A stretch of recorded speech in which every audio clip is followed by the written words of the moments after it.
ደግሞ ሰው አናመልክም። ገብቶሃል አይደለ?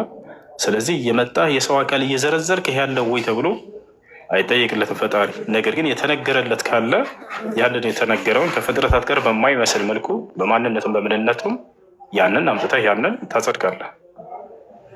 ነገር ግን የሰውን አካል ሁሉ እግዚአብሔር አምላክ ጥፍር አለው ወይ? አምላክ የእግሩ ጥፍር ስንት ነው? አምላክ አፍንጫ አለው ወይ? አምላክ ግንጭል አለው ወይ? እያልክ የሰውን አካል ሙሉ ጠይቀህ ከዛ የለም ይሄ ብትባል ምን ልትል ነው? ሰው ስላልመሰለ አምላክ አይደለም ልትል ነው? በሸማኛ ጥያቄ ያለ ይቀጥልሽ። ኢየሱስ ክርስቶስ ውጭ በደስታ በብስራት የተወለደ የምታውቀው ሰው አለ? ተነግሮለት ምናምን እነሆ ትጸንሻለሽ፣ ወንድ ልጅን ትወልጃለሽ። ለምን እንዲህ በገብርኤል ተበስሮ ምናምን የተወለደ ነው? ስሙንም ኢየሱስ ትያለሽ፣ የዘላለም ኃያል አምላክ ይባላል። እንደዛ አይልም። ኃያል አምላክ ገብርኤል ብስራቱ ላይ እንደዛ አላላት። እሺ ሉቃስ 1 ጀምር አንብብ። እዛ ላይ ኃያል አምላክ ይሆናል ተብሎ ተገልጿል? አልተገለጸማ። የዳዊት የአባቱን ዙፋን ይወርሳል እኮ አምላክ ይሆናል ተብሎ ምናምን እዛ ላይ እንደዛ የሚል የለም። ያ ኢሳያስ ላይ ነው ያለው። የሚናገረው ሰው ይላካል ነው። ኢሳያስ ላይ ያለ ኢሳያስ 9:6 ላይ ያለ እዛ ላይ በፍጹም ኢየሱስ ነው የሚል የለም። አማኑኤል ይላል። ነገር ግን እዚያው ላይ ምዕራፍ 8 ላይ ቀጣዩ ምዕራፍ ላይ አማኑኤል ተወልደዋል፣ እዛው አጊተዋል። በስርዓቱ ማነው እዛው ትንቢቱ ተፈጽሞላቸዋል። አማኑኤል ተወልደዋል።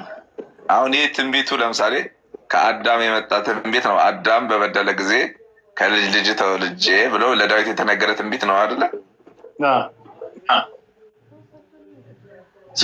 መጀመሪያ እግዚአብሔር በነበረበት ሰዓት ቃል ነው ብሎ የለም። ለአዳም ቃል ገብቶለታል የሚለው ስህተት ነው። ከልጅ ልጅ ተወልጄ አድንሃለሁ የሚል በፍጹም ቃል አልገባለት። በመጽሐፍ ቅዱስ ላይ እንደዛ የሚል የለም። ኦኬ እሺ፣ እግዚአብሔር ነበረ ብለን እንመለስ ወደኋላ ወደዚያ ፍጥረት። እግዚአብሔር ወይኔ አለመማር ደጉ። በቃ ጥያቄውን አስተካክዬ እመጣለሁ። እሺ ይመቻችሁ። መልካም ቀን ሁኑ። ሰላም አይሻ በ6 ዓመታቸው አገቡ ምናምን ስትለኝ አይ እንደዛ አይደለም ብዬ በዛ ነገር ተከራክረን ነበረ። በቃ ከኔ የሚሻሉ ነው ኡስታዝ አሉ ብያት ይዣት መጥቻለሁ በማስረጃ መጽሐፍ ቅዱስ ቆይ እሺ አንዴ ሙሐመድ የሚለው የነብዩ ሰለላሁ ዐለይሂ ወሰለም ስም መጽሐፍ ቅዱስ ውስጥ እንዳለ ነግረሻት ማስረጃ ፈልጋ ነው አይደለ? ማስረጃ ፈልገሽ ነው አይደለ? ገና ማስረጃ እንፈልጋለች። የትኛው መጽሐፍ ቅዱስ ነው አለች። ይኸው አለች አብራች። ችግር ይኸው አስረዳት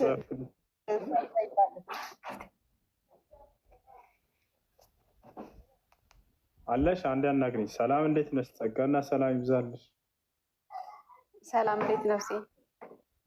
አልሐምዱሊላህ። እሺ ሙሐመድ የሚለው የነብዩ ሰለላሁ ዐለይሂ ወሰለም ስም በመጽሐፍ ቅዱስ ላይ እንዳለ ነግረሽ ማየት ፈልገሽ ነው አይደል? እሱ አዎ ማየት ፈልጌ።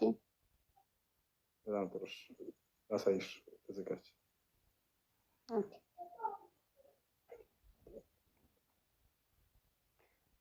በመጀመሪያ እሺ መጽሐፍ ቅዱስ ላይ እንግባ።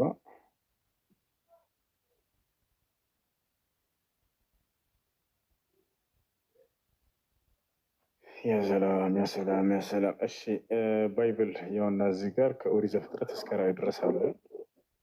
ከኦሪት ዘፍጥረት እስከ ዮሐንስ ራዕይ ድረስ አለ። እኛ የት እንገባለን መሰለሽ? መጽሐፈ ኢዮብ ላይ እንገባለን። ወደ አማርኛ እንቀይረዋለን። ኢዮብ ይላል ይታይሻል አይደለ? መጽሐፈ ኢዮብ ላይ ገብተናል። ምዕራፍ እና ቁጥር እናስቀምጣለን።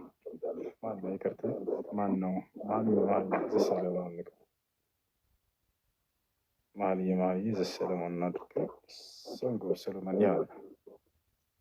እሺ ወደ አማርኛ እንቀይረዋለን። መኃልየ ዘሰለሞን ምዕራፍ 5 ላይ እንግባ።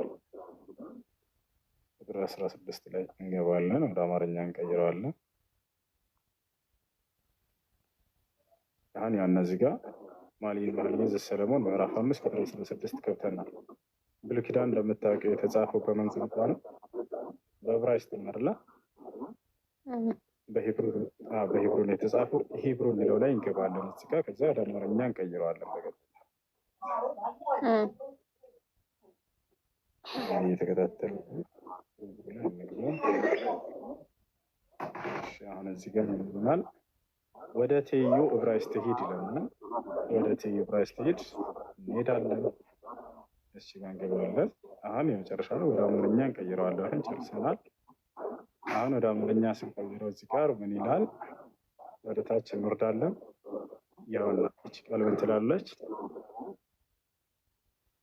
መሐመድ መሐመድ ይላል። አሁን እዚህ ጋር ወደ አረበኛ ራሱ ብንቀይረው ምን እንደሚል ተመልከቱ። አረበኛ ማንበብ የሚችል ሳይሆን ያንብብ። የአረብ ክርስቲያኖች ይኖራሉ። እዚህ ገብተው ማንበብ ነው የሚቀይሩት። ምን ይላል? የሰው ልጆች ያውና ሙሐመድ ይላል። ቀጥታ ቃል በቃል ሙሐመድ እና አንድ ቦታ ብቻ አይደለም። ያውና እዚህ ያውና ሙሐመድ ይላል እዚህም ጋር። ስለዚህ የሙሐመድ ሰለላሁ ዐለይሂ ወሰለም ስም በዚህ በመጽሐፍ ላይ በዚህ መልኩ እናገኛለን።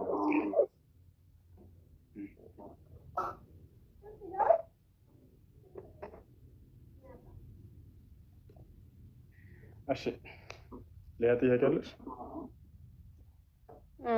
ስለ አይሻ ነው የምጠይቀው። እሺ ስለ አይሻ በስንት ዓመት አለባቸው? እሺ ነቢያችን ሰለላሁ ዐለይሂ ወሰለም አይሻን በ6 ዓመቷ ኒካህ አደረጓት፣ ወይም ማጨት የሚባለው ነገር። ከዚያ በ9 ዓመት አገቧት። ከእርሷ ጋር በማስረጃ አሳየኝ። ልክ አሁን እንዳሳየኝ ይህንንም ደግሞ እንደዚህ በማስረጃ አሳየኝ። ችግር ላውጣልሽ።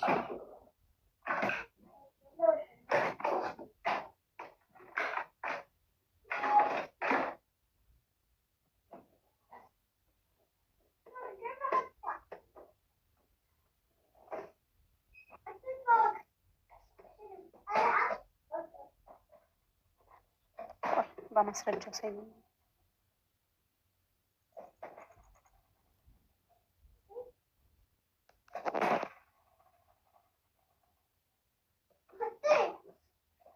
እሺ ያው እነዚህ ጋር ተዘወጀኒ ረሱሉላህ ሰለላሁ ዐለይሂ ወሰለም ወአና ኢብኑ 6 ሲኒን በመካ ሙተወፊ ኸዲጃ። ወደ አማርኛ ልቀይርሽ፣ ችግር የለውም ልቀይር። የአላህ መልእክተኛ ሰለላሁ ዐለይሂ ወሰለም ኸዲጃ ከሞተች በኋላ በመካ የ6 ዓመት ልጅ ሳለሁ አገቡኝ። እኔም በመዲና የ9 ዓመት ልጅ ሳለሁ ጋብቻዋን ፈጸመው አለች። አይሻ አሁን ይሄን ጨረስን አይደለ? አሁን ላስረዳሽ። እሺ ስንት አይነት ጋብቻ? የመጀመሪያ ርክክብ የሚባል ነገር፣ ኒካ ማሰር የሚባል ነገር አለ አይደለ? ኒካ ይታሰርና ከዚያ በኋላ ከቤተሰብ ጋር ትኖራለች ልጅቱ ለአቅመ ሔዋን እስክትደርስ ድረስ። ከዚያ በኋላ እንደገና ከባላ ጋር አብራ የምትኖርበት ዘመን ማለት ነው። ቀጣዩ የ9ኛው ዓመት እንደዚያ ማለት ነው። አለ አስረዳሽ። እሺ እንዴት አድርጊ። አሁን ላይ የነቢያችን ላስረዳሽ አንድ ጊዜ አዳምጪ። እንዴት አድርጉት አንድ እንድትረዱ ዘንድ አዳምጡ። አሁን ላይ ለሚያስበው ሰው የ9 ዓመት ልጅ ማግባት ከባድ ስለሆነባቸው ነው ክርስቲያኖች። ገብታችኋል አይደል? በዚያን ዘመን ግን 9 ዓመት ለአቅመ ሔዋን የደረሰች ትልቅ ሴት ነበረች። እንዴት ልትሉ ትችላላችሁ? በብዙ ነጥቦች ላስረዳችሁ። አንደኛ የሰው ልጅ ተክለ ሰውነት ከአደም ጀምሮ ስንት ሜትር ነበር? አደም 30 ሜትር ነበር፣ ወይንም 60 ክንድ ነበር አደም አባታችን አደም ሲፈጠር። ከአደም ጀምሮ የሰው ልጅ የተክለ ሰውነቱ ቁመቱ እየቀነሰች መጣ ነው በየጊዜያቱ። አሁን ላይ ስንት ሜትር ነው ያለ ነው? 2 ሜትር የማይሞላ ህዝብ ነው ያለው። ነገር ግን በአደም ጊዜ 60 ክንድ ወይንም 30 ሜትር ህዝብ ነበር ቁመቱም የሰውነቱ። ከዚያ በኋላ እየቀነሰ መጣ። ማስረጃ እያወጣን ያሳያቸዋል። ይህን ነገር ክርስትና አይናገርም። ስለዚህ ይሄ ጥያቄ አዲስ የሚሆንባቸው ለዚያ ነው እንጂ የዛሬ 1447 ዓመት በፊት የነበረችን ሴት ከዛሬዋ ሴት ጋር ባላወዳደሩ ነበር። ይሄ እውቀት ቢኖር ኖሮ መጽሐፍ ቅዱስ ላይ የሰው ልጅ ተክለሰውነት የመጀመሪያው ይሄን ያክል ነበር፣ ከዚያ ተክለሰውነቱ እየቀነሰ እንደመጣ ቢረዱ ዛሬ ያለችዋን 9 ዓመት አንስተው የዛሬ 1447 ዓመት በፊት የነበረችዋን አይሻን አያወዳድሯትም ነበር። ምክንያቱም ሊወዳደር የማይችል ስለሆነ ከዛሬ 1447 ዓመት በፊት ያለች ነቢያችን ሰለላሁ ዐለይሂ ወሰለም ሐዲስ ላይ ተናግረዋል። ይሄን ማስረጃ ወጥቼ አሳያቸዋለሁ። ውሸት የምትል ልጆች ያሳያቸዋለሁ። ክርስቲያን ታገሱ፣ ልጨርስላቸው። ኢነላህ ኸለቀ አደም ዐላ ሱረቲሂ ጡሉሁ 60 ዚራዐን አሉ ነቢ ሰለላሁ ዐለይሂ ወሰለም። አላህ አደምን 60 ክንድ አድርጎ ፈጠረው አሉ ነቢያችን ሰለላሁ ዐለይሂ ወሰለም። ከዚያ በኋላ ፈለም የዘልል ኸልቅ የንቁሱ ሚን ዛሊከ ዘማን አሉ። የሰው ልጅም ተክለ ሰውነት ከዚያን ጊዜ ጀምሮ ከመቀነስ አልተወገደም አሉ። እያቸዋር ስለዚህ በአደም ጊዜ የነበረው ከሙሴ ጋር በነበረው ዘመን እኩል አይደለም። በሙሴ ዘመን የነበረው ከክርስቶስ ጋር የነበረው እኩል አይደለም። ከዚያ የነበረው በነቢ ሰለላሁ ዐለይሂ ወሰለም ዘመን እኩል አይደለም። የዛሬ 1447 ዓመት በፊት ማለት ቀላል ዘመን አይደለም። ያችን ሴት አንስታቸው ከዛሬዋ ጋር ካላወዳደርን ይህ ስህተት ነው። ይህ ስህተት ነው። ሁለተኛ ነገር ላስረዳቸው። አንዴ ዛራ ሜቱን አንሸው አንድ ጊዜ በጥያቄ ላስረዳት። አንድ ሜቱን አንሸው። የ9 ዓመት ሴት ዛሬ ማግባቷ ከከበዳችሁ ወንዶችስ በስንት ዓመታቸው ያገቡ ነበር ብላችሁ ራሳችሁን ጠይቃችሁ ታውቃላችሁ? አሁን ይሰማሻል አይደለ? እየሰማሁ ነው። ማለት ዛኔ የሰዎች አፈጣጠር እና አሁን የሚፈጠሩት ይለያያሉ እያልከኝ ነው? አዎ፣ የአዳም 60 ክንድ ነበር ሲፈጠር ጊዜ፣ ከዛን ጊዜ ጀምሮ እየቀነሰ መጥተዋል ይለናል። ማስረጃ ትችላል። ማስረጃ ላሳየሽ፣ ችግር የለም እናወጣልሽ እና ወደ ቀጣይ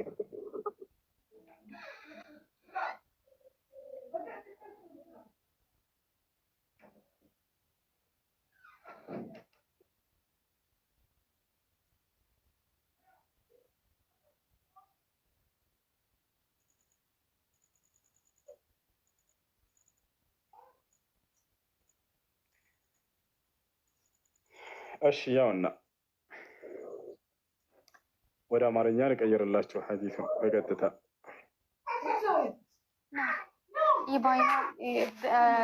ሰዌልስ ቴሌፎን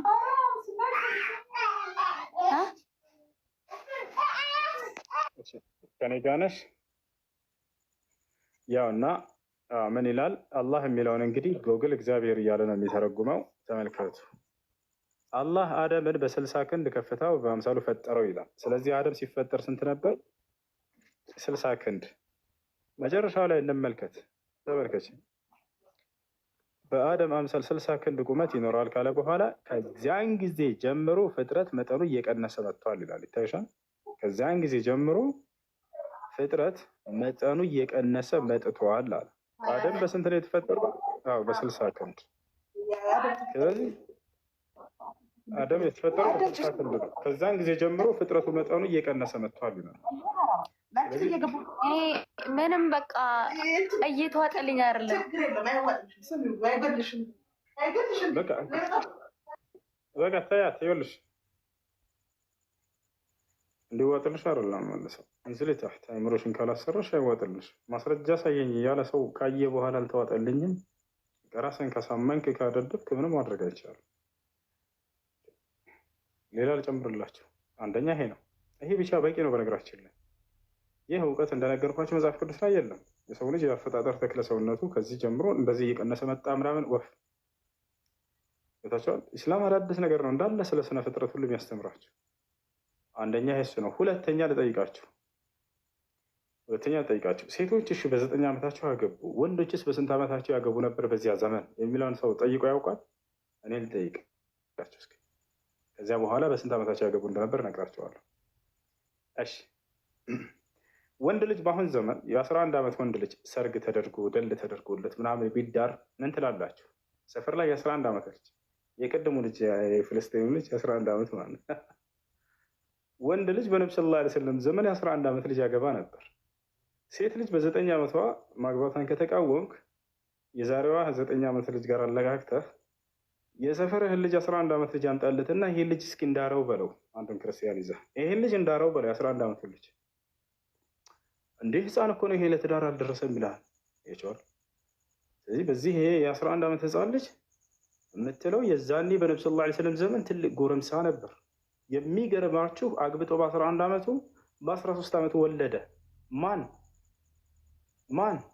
ዓምር ብን አልዓስ ኑ ላሳያችሁ፣ ማስረጃ ልክፈትላችሁ። የ11 ዓመት ልጅ አግብቶ በ13 ዓመቱ ይወልዳል። የአሁን ዘመን የ13 ዓመት ልጅ ሊወልድ ይችላል እና የዘር ፈሳሽ ራሱ ለማየት አይችልም፣ ገና ህፃን ነው።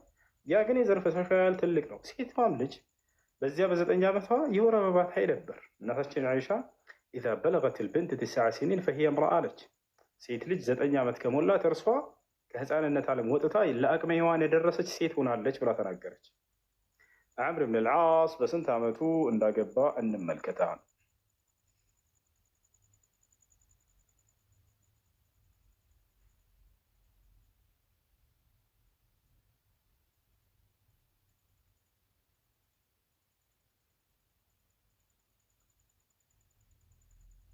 እሺ ተዘወጀ ዓምር ብን አልዓስ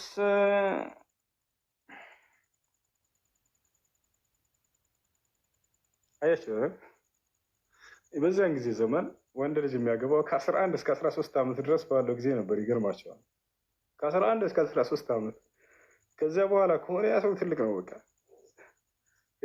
እና በዚያን ጊዜ በዚያ እድሜያቸው ያገቡ ነበር። ተመልከቱ። ያ ተዘወጀ الصحابي عمرو بن العاص في فترة الجاهلية قبل بعثة النبي صلى الله عليه وسلم وكان عمره حينها صغيرا يقدر بنحو 11 سنة. بأسرى عندما يقبان البرارة. تفاصيل الزواج والأسرة. العمرة عند الزواج نحو 11 إلى 13 سنة تقريبا. يزاني سويت مياقبوت كسر عند كسر سستامة الدرس بالو زين نبر. ولد له ابنه الأكبر عبد الله بن عمرو بن العاص وكان الفارق بين يعني عمر الآب وابنه صغيرا جدا لا يتجاوز 11 إلى 13. لا በጠቃላይ ዓምር ብን አልዓስ የ11 ዓመት ህፃን ልጅ ሆኖ አግብቷል። ከዚያ በኋላ በ13 ዓመቱ ወለደ። በ13 ዓመቱ አስረገዘ።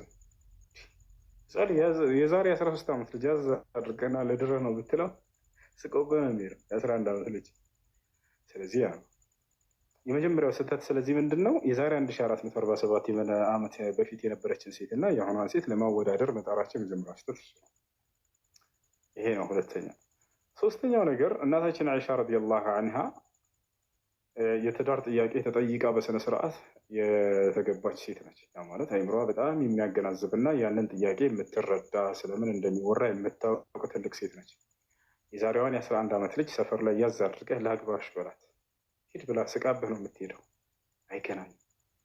ያቺ ግን በስነ ስርዓት አገናዝባ ይህን የትዳር ጥያቄ የተረዳችና ያወቀች አይምሯ የበሰለች ሴት መሆኗን ከዚህ ትረዳላችሁ። ማስረጃውን ላሳያችሁ። እናታችን አይሻ ምን አለች? ቃለ ሊየ ነቢዩ ሰለላሁ ዐለይሂ ወሰለም አተርዳይን አን ተኩኒ ዘውጀቲ ፊ ዱንያ ወልአኺራ ቁልቱ በላ ያ ረሱለላህ ፈቃለ ነቢ ሰለላሁ ዐለይሂ ወሰለም ኢዘን አንቲ ዘውጀቲ ፊ ዱንያ ወልአኺራ። እናታችን አይሻ ራሷ ነች እንደውም ሐዲሱን የዘገበችው። ምን አለች? የአላህ መልእክተኛ ወደ እኔ መጡና በዱንያም በአኺራም የኔ ሚስት መሆንን ትወጃለሽ፣ ፈቃደኛ ትሆኛለሽ አሉኝ። እኔም እንዴት አልወዳ አንቱ የአላህ መልእክተኛ አልኳቸው። እርሳቸውም እንግዲያውንስ በዱንያ በአኺራም የኔ ሚስት ትሆኛለሽ አሉኝ አለች። ስለዚህ የአእምሮ ብስለታን ከዚህ ታገኛላቸው። አራተኛ ተክለ ሰውነቷስ ብቁ ነበር ወይ ወደሚለው ስንመጣ አዎ አለች እናታችን አይሻ። መጡና የዘመናችን ሰባኪዎች ክርስቲያኖች አይ አልደረሰችም አይሆንም አሉ። ራሷ ምን አለች? ደርሻለሁ። አይ ተሳስተሻል አልደረስሽም። እናታችን አይሻ ምን አለች? ነቢያችን ሰለላሁ ዐለይሂ ወሰለምን ከማግባቴ በፊት አለች እናቴ ሰውነትን የሚያፋፋ የሚያወፍር የሚያሰባ ምግብን እየቀመመች ትመግበኝ ነበር። እርሷም ተሳካላት እናቴ አለች። እያችሁ ወፈርኩ ሰባሁኝ አለች። መስፋት ታውቃላችሁ፣ ተክለ ሰውነት መድረስ ማለት ነው። ሰውነቴ ፋፋ ወፈርኩኝ አለች። ከዚያ በኋላ ገባሁኝ ብላ ተናገረች። አራተኛ ማነው? አምስተኛ ስድስተኛ ሌላ እንጨምራለን። ሲጀምር በቁርአን ማን ነው በመጽሐፋችሁ ላይ አንድ ነቢይ በስንት ዓመቱ ያግባ? ችግር የለው ነቢይ አይበል። አንድ ሰው በዚህ ዓመቱ ያግባ፣ በዚህ ዓመቱ ያገባ ስህተት ነው የተባለ ጥቅስ አለው መጽሐፍ ቅዱስ ላይ? ወፍ የለም። ያ ነው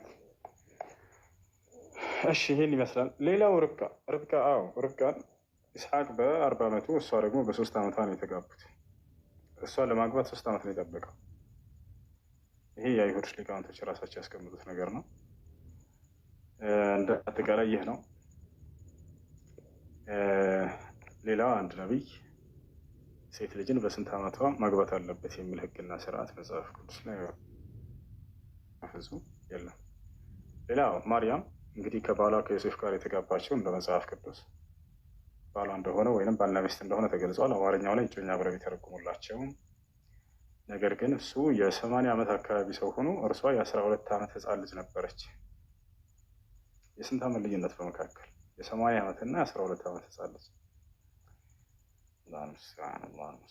እሺ መርሐባ። እና ይሄን ይመስላል ልጆች።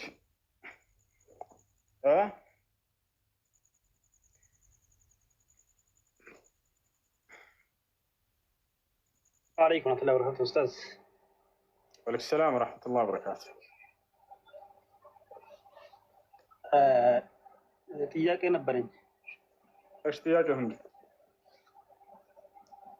አሁን አንድ ሰው አቅሊ ከሌለ ማለት ነው በፊት ጤነኛ ነበረ ወደ አቅሊ ሳይመለስ ይሄ ሰው ከሞተ በፊት የሰራው ወንጀል ይጠየቅበታል? በጤናማ ጊዜ ስለሰራ አላህ ስብሐነ ወተዓላ ስለ መልካሙም ስለ ክፉም ስለዚያ የተሳሰበዋል። ልክ ከታመመበት ጊዜ ደግሞ ያቆማል። ዛኔም አይጻፍበትም ወንጀሉ። ነቢያችን ሰለላሁ ዐለይሂ ወሰለም ሲናገሩ رفع القلم عن 3 عن المجنون حتى يفيق وعن الصغير حتى يبلغ وعن النائم حتى يستيقظ ብለዋል። ከሶስት አካሎች ብዕር ተነስቶላቸዋል አሉ። ያ ማለት የሚሰሩት ኃጢአት አይጻፍባቸውም። የመጀመሪያው ምንድን ነው? ከእብድ ወይም ከአእምሮ ህመምተኛ ወደ ንጹህ አእምሮ እስኪመለስ ድረስ የሚሰራው ኃጢአት አይጻፍበትም ብለዋል። ህፃን ልጅ ደግሞ ለአቅመ አዳም ለአቅመ ሔዋን እስኪደርሱ፣ ሌላ እንቅልፉን የተኛ ሰው ከእንቅልፉ እስኪነቃና እስኪነሳ ድረስ የሚሰራ ወንጀል እንደ ኃጢአት አይቆጠርበትም። ያ ማለት በህልሙ ማለት ነው። በህልምህ ሰው ልትገድል ትችላለህ፣ ልትሰርቅ ትችላለህ። ያ እንደ ኃጢአት አይቆጠርም። እናንተ ግን በህልማቸው ሽንታቸውን ነው የምትሸኑት፣ አልጋ ላይ ተኝታችሁ። ሀቅ ስንት ሰው አለ እናቱ ለፍታ ደግሞ ያነጠፈችለትን ፍራሽ ኳስ እየተጫወተ መስሎት በህልሙ እንቅልፉ ላይ እዛው ሽንት ነው የለቀቀ።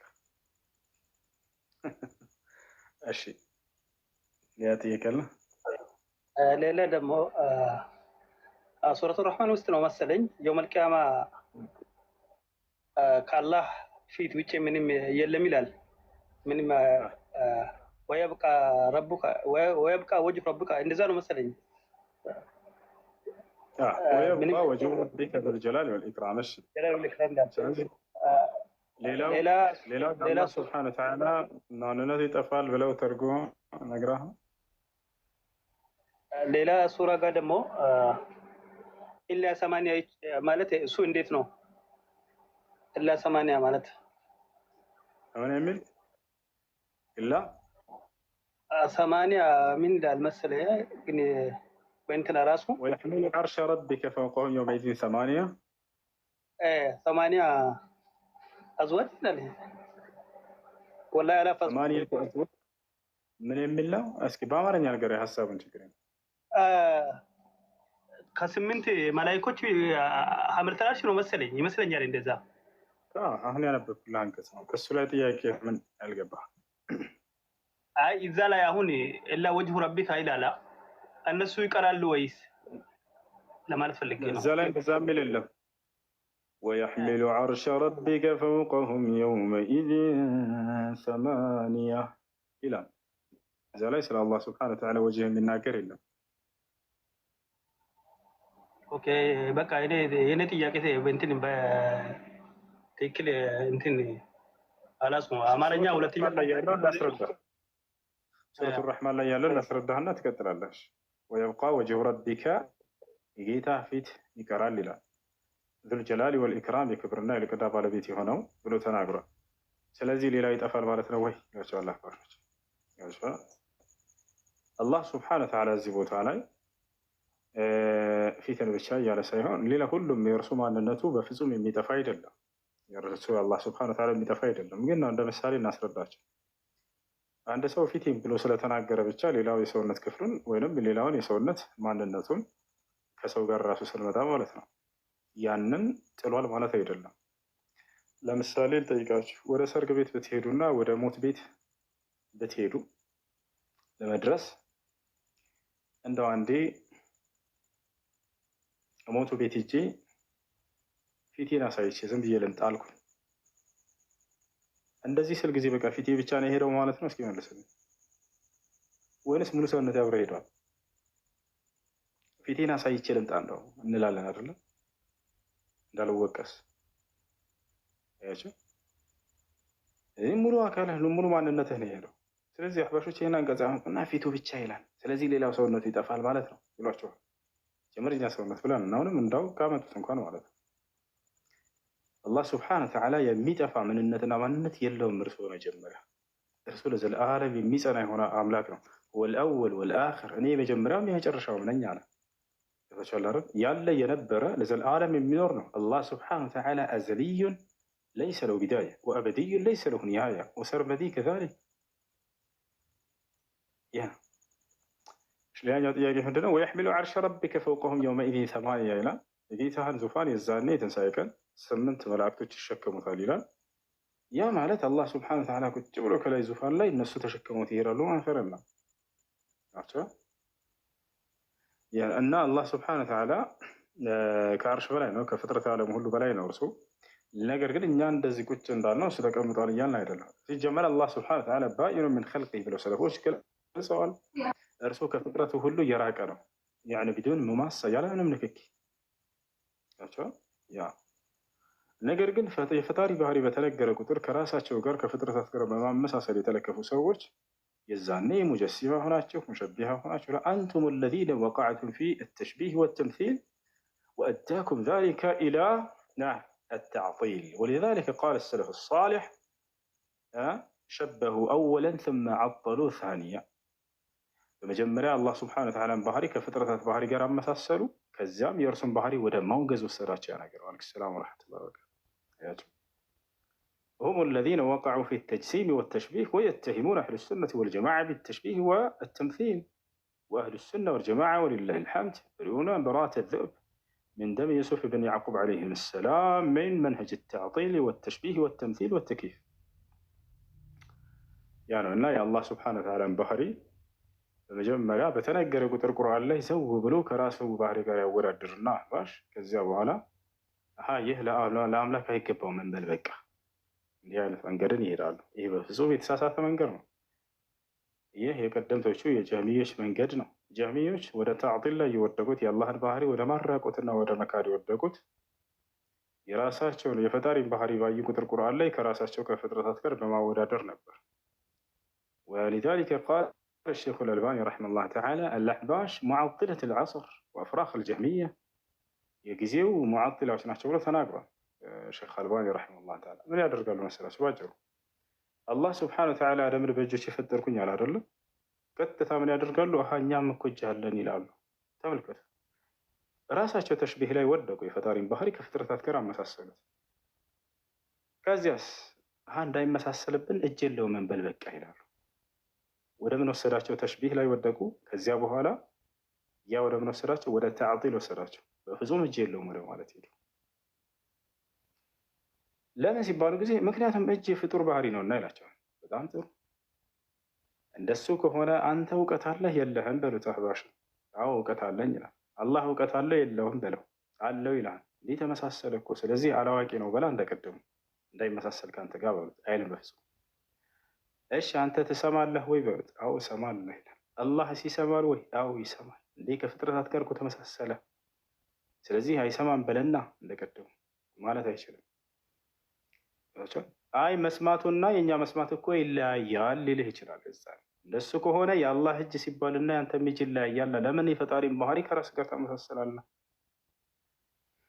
ይሄ ነው እና ሰለፎች ሸበሁ አወለን ثم عطلوا ثانيا አሉ ሲገልጿቸው ጊዜ ጀህሚዮች እጥር ምጥን ያላገላለ በመጀመሪያ የፈጣሪን ባህሪ ከፍጥረታት ጋር ማመሳሰል ላይ ወደቁ።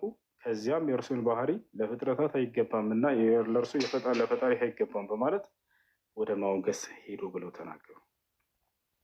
ያለ ሱና መንሀጅ በጣም ምጥን ያለ ጥርት ያለ ምንም አይነት የሆነ ውስብስብነት የሌለበት ያ ነው። በቃ ኢስባት ማ አስበተሁ ላሁ ሊነፍሲሂ ፊ ኪታቢህ ወኢስባት ማ አስበተ ለሁ ረሱሉሁ ሰለላሁ ዐለይሂ ወሰለም ፊ ሱነቲህ ሚን ገይሪ ተክይፊን አው ተሽቢህን አው ተዕጢልን አው ተምሲል። ይሄ ነው። እሺ ቀጥሉ ልጆች። ጀዛከላሁ ኸይረን።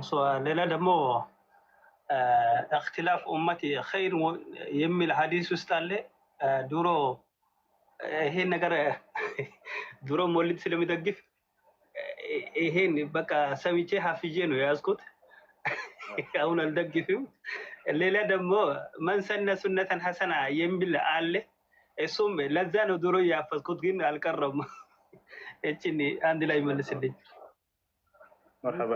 اختلاف أمتي خير የሚለው ሐዲሱ ضعيف ነው፣ ውሸት ነው። اختلاف أمتي خير የሚል በፍጹም ስህተት ነው። ያን እና እንደዛ የሚል የለም። ሐዲሱ ضعيف ነው፣ ደካማ የሆነ ሐዲስ ነው። ስህተት ነው እና ሌላኛው መን ሰነ ፊል ኢስላም ሱነተን ሐሰና የሚለው ሐዲስ እሱ ትክክል ነው። ያ ማለት ግን መን አሕያ ሱነተን ፊል ኢስላም ሱነተን ሐሰና ለማለት ነው። አንድን የተረሳን ሱና ህያው ያደረገ ለማለት እንጂ መን ኢብተደዐ ፊል ኢስላም ሱነ ቢድዐተን ሐሰና ማለት አይደለም። በእስልምና ላይ አዲስ ፈጠራን የፈጠረ ለማለት አይደለም።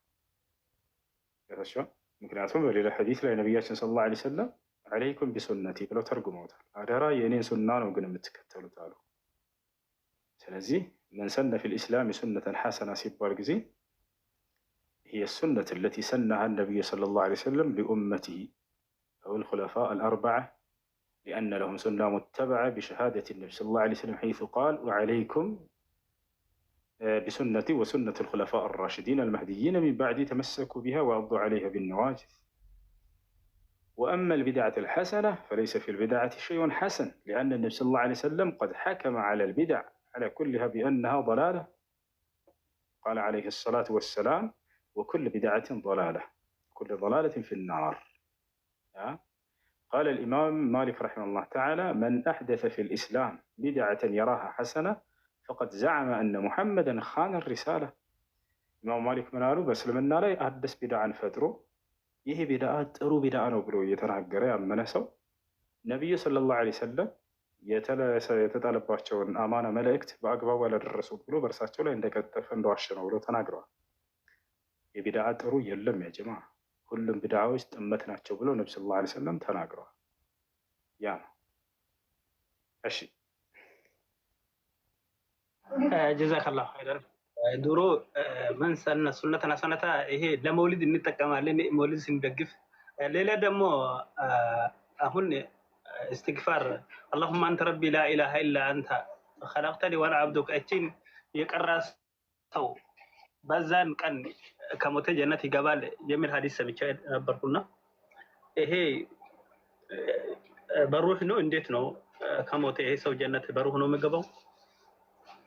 እሺ ነቢያችን ሰለላሁ ዐለይሂ ወሰለም አሁን ያለውን ዚክር ሲናገሩ አላሁመ አንተ ረቢ ላ ኢላሃ ኢላ አንተ ኸለቅተኒ ወአና ዐብዱክ ወአና ዐላ ዐህዲከ ወወዕዲከ መስተጣዕቱ አቡኡ ለከ ቢኒዕመቲከ ዐለይሂ ወአቡኡ ለከ ቢዘንቢ ፈግፊር ሊ ፈኢነሁ ላ የግፊሩ ዙኑበ ኢላ አንተ። ቃለ ነቢ ሰለላሁ ዐለይሂ ወሰለም ሃዛ ሰይዱል ኢስቲግፋር። የኢስቲግፋሮች ሁሉ ዋናና ልዩ አለቃ በቃ አይነታ የተባለው የኢስቲግፋር አይነት ይሄ ነው። ይህን ያለ ሰው ወንጀሉ እንደሚሰረይለትና እንደሚማርለት ነቢ ሰለላሁ ዐለይሂ ወሰለም ተናግረዋል። ነገር ግን ሁለተኛ የጠየቀው ነገር ይህንን ያለ ሰው ይህን ዚክር ያለ ሰው ጀነት ይገባል በቀጥታ ተብሎ የተነገረለት አየተል ኩርሲይን የቀራ ሰው ነቢያችን ሰለላሁ ዐለይሂ ወሰለም ሲናገሩ መን ቀረአ አየተል ኩርሲ ዱቡረ ኩለ ሰላ መክቱባ ለም የምነዕሁ ሚን ዱኹል አልጀና ኢላ አልመውት አሉ። ከእያንዳንዱ ከግዴታ ወይም ከዋጅብ ሶላቶች በኋላ አየተል ኩርሲይን የቀራ ሰው ጀነት ከመግባት የሚያግደው ሞት ብቻ ነው አሉ ነቢ ሰለላሁ ዐለይሂ ወሰለም። ያ ማለት ከዋጅብ ሶላት በኋላ አየተል ኩርሲይን ቀርቶ የሞተ ሰው ወደ ጀነት ይገባል ነው። ያ ሰው ሽርክ እስከሌለበት ድረስ የሰዎች ሐቅ እስከሌለበት ድረስ አላህ ሱብሓነሁ ወተዓላ ወንጀሎችን ምሮ ጀነት እንደሚያስገባው ተነግሯል።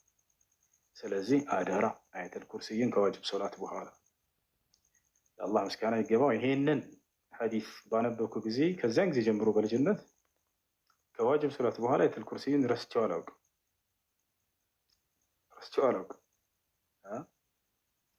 እሺ ጥያቄ ያለው ካለ ቀጥል። አይደና ሌላ ሰው መፍት እየገፋ ነው። ሌላ ጊዜ ጠይቃለሁ ኢንሻአላህ። ታወለላሁ ሙረክ መርሐባ ወኢያኩም ወኢያኩም። እሺ عليكم ورحمة الله وبركاته. السلام ورحمة الله وبركاته. أنا أستاذ ويلا السلام عليكم. السلام ورحمة الله وبركاته. ليش نفتح؟ أهلا الحمد لله سلامنا. دنا نوي. أهلا الحمد لله أمنا. ما شاء الله ما شاء الله. هاي كتلو. تنبلنا إن شاء الله بوالا لا يدلالو. وكا سلاسة ديكا بوالا كا ديكا بوالا ملسالو ني. جشت تنيانا أجزاهالو إن شاء الله هالو. أكونتي كمان. እሺ ጥያቄሽ ምንድን ነው?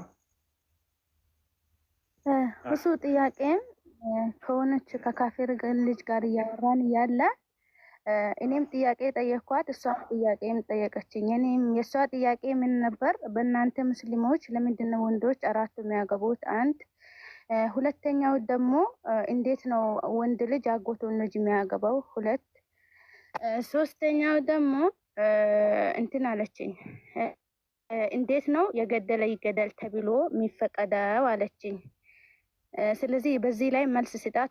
በሷ ላይ ደግሞ ምን አለችኝ? እኔም በእናንተ መጽሐፍ ቅዱስ ላይ የገደለ ይገደል ይላል ስላት ደግሞ በፍጹም አለችኝ፣ በእኛ መጽሐፍ ቅዱስ ላይ አንድም የለም። ይሄ ካለ እኔ አሰልማለሁ። ስለሙን መስለም እሷ የራሷ ጉዳይ ነው፣ ግን የለም ነው ብላ እየተከራከረች አለችው እና ይሄንን ብታሳይን ደስ ይለኛል። ሹክራን ጀዛከላ አሳይሽ።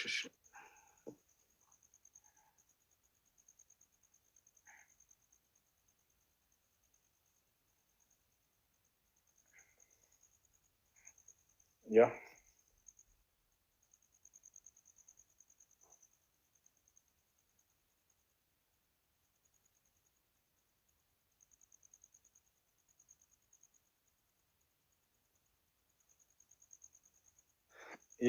እና ምን ይላል?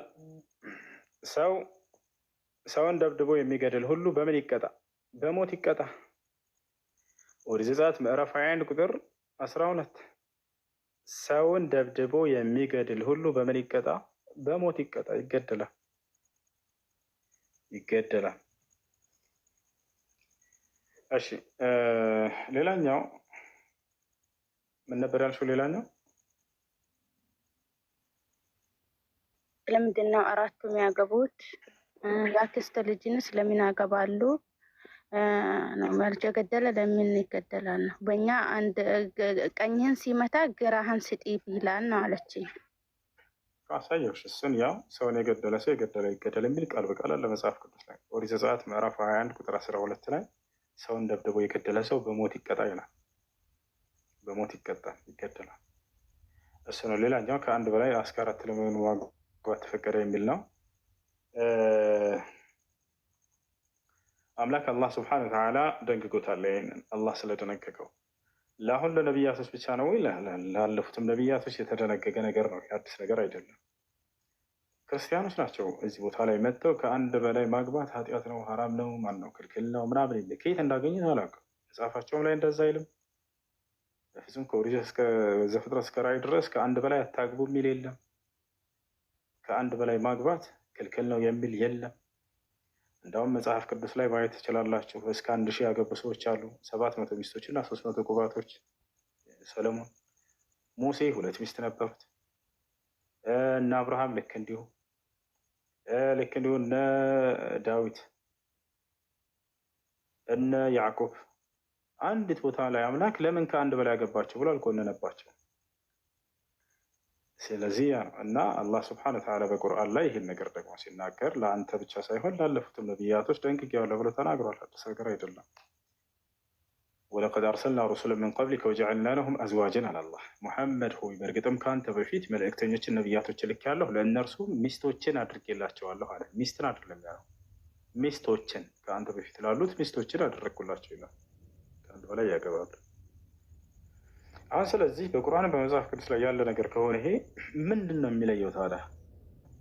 የሚለየው አንድ ነገር አለ። ምን መሰላችሁ ልዩነቱ? አንደኛ በኢስላም ከአራት በላይ ማግባት ክልክል ነው። መጽሐፍ ቅዱስ ላይ ግን አልተገደበም። መጽሐፍ ቅዱስ ላይ አልተገደበም። ይህን ያክል ብቻ የሚል የለም። በቁርአን ላይ ግን 4 ብቻ ብሏል አላህ። እንዳውም ለእነዚህ ከባባድ መስፈርቶች አሉት። 3 ትልልቅ መስፈርቶች አሉ። እነዚህ ካልተሟሉ ወይንም ከ3 አንዱን ካላሟላ አንድ ሰው ሁለተኛ ማግባት አይችልም። አንደኛ ሁለቱንም የማስተዳደር ብቃትና ችሎታ ሊኖረው ይገባል። አቅሙ ከሌለው ማግባት አይፈቀድለትም። ሁለተኛ የማግባትና የማስተዳደር አቅሙና ችሎታ ኑሮት ራሱ ፍትሃዊ መሆን የማይችል ከሆነ ይህም አይፈቀድለትም። ለምን? ዓለምን የሚሞላ ገንዘብ ብር አይኖረውም። አላህ በቁርአን ላይ ተናግሯል። ፈንኪሑ ማ ጣበ ለኩም ሚነ ኒሳኢ መትና ወሱላሰ ወሩባዕ ፈኢን ኺፍቱም አላ ተዕዲሉ ፈዋሒደተን አለ። አናስተካክልም ብላችሁ ከፈራችሁ ግን አንዲት ብቻ አግቡ ብሏል። ብቻ የሚል ቃል በቃል ታገኛላችሁ። አንድ ብቻ ይላል። ሶስተኛ መስፈርት ምንድን ነው? ለሁለቱም የመኖሪያ ስፍራን ማመቻቸትና ይህንን አቅሙ መቻል አለበት። እነዚህን ታላላቅ መስፈርቶች ካላሟላስ አይቻልም፣ አይፈቀድም። አንድ ራሱ ማግባት አይችልም አቅሙና ችሎታው ከሌለው። ነቢያችን ሰለላሁ ዐለይሂ ወሰለም ሲናገሩ ያ መዕሸረ ሸባብ መን ስተጣዐ ሚንኩም አልባአተ ፈልየተዘወጅ ወመን ለም የስተጢዕ ፈዐለይሂ ቢሶም ፈኢነሁ ለሁ ዊጃ አሉ።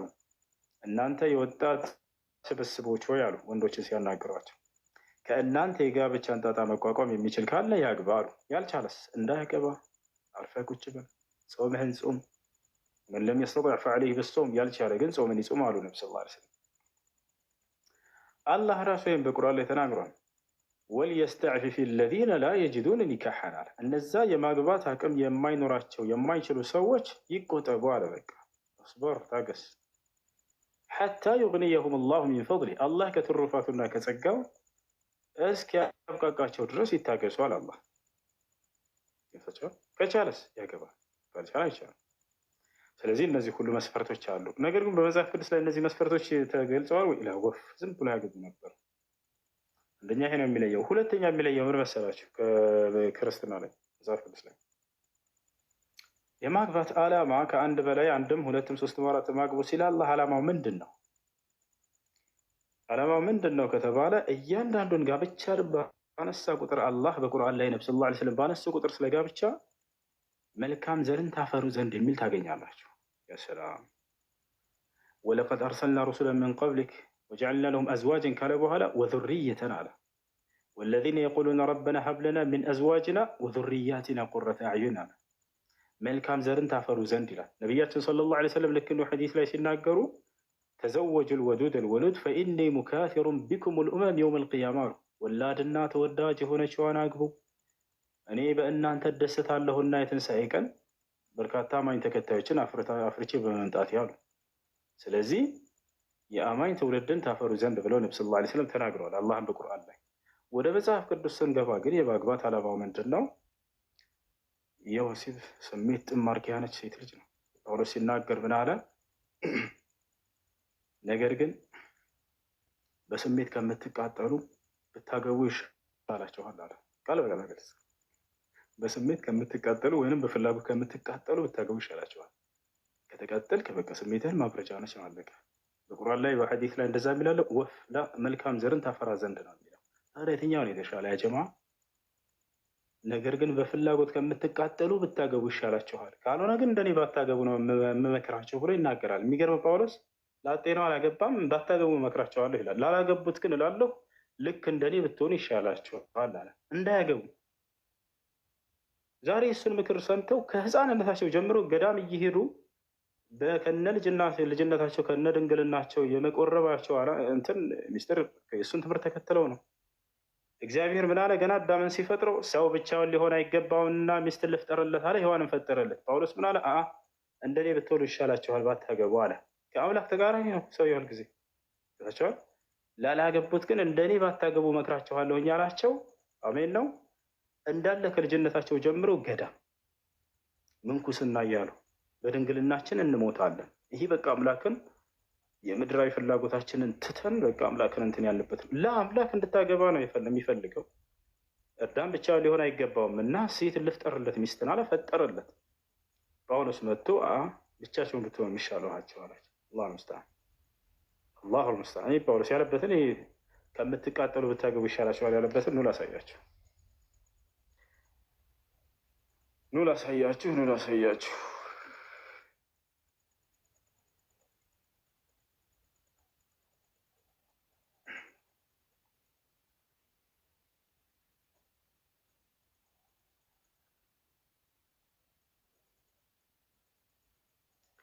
ያውና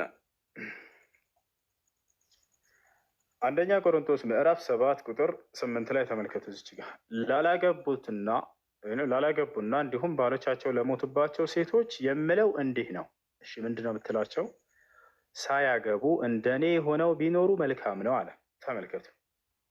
ላላገቡት ሴቶች ወይም አግብታ የተፈታችን ሴት እንዳታገቡ፣ ሳታገቡ እንደኔ ብትሆኑ መልካም ነው አላቸው።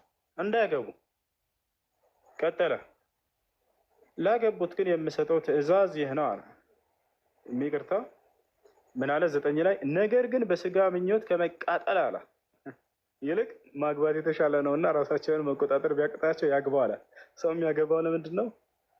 ከሚቃጠል በስሜት ያግባ ነው። በቃ የስሜት ማብረጃ ነች ማለት ነው የክርስቲያን ሴት። አላህ ሙስታን። ጳውሎስ ነው ይናለው። በስጋ ምኞት ማለት ከስሜት ማለት ነው። በስሜት ከመቃጠል ይልቅ ማግባት የተሻለ ነውና ራሱን መቆጣጠር ያቃተው ያግባ አለ ጳውሎስ። ራስን መቆጣጠር ካቃተህ፣ በስሜት ከተቃጠልክ ስሜትህን አብርድ፣ በቃ አግባና አለ። አላሁል ሙስተዓን። የስሜት ማብረጃ ነች። ከዛ ይመጡና የእስልምና ሴቶች መብት የላቸውም፣ ምንም መብት የላቸውም፣ ተገፍተዋል፣ እስከ 4 ነው የሚያገቡት። ለምንድን ነው የምትገቡት? ስሜት ማብረጃ ናቸው እኮ ጳውሎስ። ስሜት ማብረጃ ናቸው ሴቶች አለ። ያው አሜን ነው። አላህ ሙስተዓን። ቆም ብላችሁ አስቡ። ከትዳር በስተጀርባ መልካም ዘርን ታፈሩ ዘንድ ደነገግኩላችሁ ያለ መጽሐፍ ነው ሊመሰገን የሚገባው? ወይንስ የስሜት ጥሙን መቆጣጠር ያቃተው በቃ ከሚቃጠል ያግባና በቃ እዛው ራሱን እንትን ይበባል? ይሄ ነው። የትኛው ነው የሚሻለው?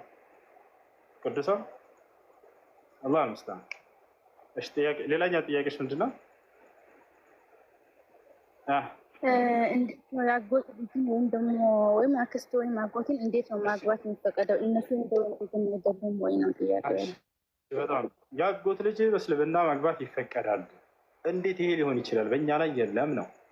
ከእስልምና ጀምር። ቀጥታ ዘላቸው ወደ መጽሐፋችን ገባቸው እንዳይሉ ምናልባት ሪከርድ ሊያደርጉና ሊለቁ ስለሚችል ትሰሟቸዋለት። ከእስልምና ጀምር። በእስልምና የአጎት ልጅ ማግባት ይፈቀዳል? አዎ ይፈቀዳል። ማስረጃ ቃለ ሱብሓነሁ ወተዓላ حرمت عليكم أمهاتكم وبناتكم وأخواتكم وعماتكم وخالاتكم وبنات الأخ وبنات الأخت وأمهاتكم اللاتي أرضعنكم وأخواتكم من الرضاعة وأمهات نسائكم وربائبكم اللاتي في حجوركم من نسائكم اللاتي دخلتم بهن فإن لم تكونوا دخلتم بهن فلا جناح عليكم وحلائل أبنائكم الذين من أصلابكم وأن تجمعوا بين الأختين إلا ما قد سلف إن الله كان غفورا رحيما إلى الله سبحانه وتعالى በዚህ አንቀጽ ላይ የማግባት የሚፈቀዱ የሴቶች አይነቶችን ሁሉ ገለጻቸው። ነገር ግን ያጎት ልጅን በፍጹም አላነሳም። ስለዚህ ያጎትና ያክስት ልጅ ስላልተነሱ ማግባት ይቻላል። በሌላ ቦታ ላይ አላህ በግልጽ ማግባት እንደሚቻል የተናገረበት በሱረቱል አሕዛብ ላይ ያ አዩሃ ነቢዩ ኢና አሕለልና ለከ አዝዋጀከ አላቲ አተይተ ኡጁረሁነ ወማ መለከት የሚኑከ ሚማ አፈአ አላሁ ዐለይከ ወበናቲ ዐሚከ ወበናቲ ዐማቲከ ወበናቲ ኻሊከ ወበናቲ ኻለትከ አላቲ ሀጀርነ መዐከ ወምረአተን ሙእሚና ኢን ወሀበት ነፍሰሃ ሊነቢይ ኢን አራደ ነቢዩ የስተንኪሃ ኻሊሰተን ለከ ሚን ዱኒ ልሙእሚኒን ያለ ይናገር። ስለዚህ አላህ ሱብሓነሁ ወተዓላ በዚህ አንቀጽ ላይ ያጎትህን ልጅና ያክስትህን ልጅ ማግባት ለአንተ ፈቀድኩልህ ይላል። አሁን ወደ መጽሐፍ ቅዱስ እንሂድ። ለመሆኑ ያጎት ልጅን ማግባት ይፈቀዳል ወይንስ አይፈቀድም ወደሚለው እንሄዳለን ማለት ነው። አንዴ ቆይ።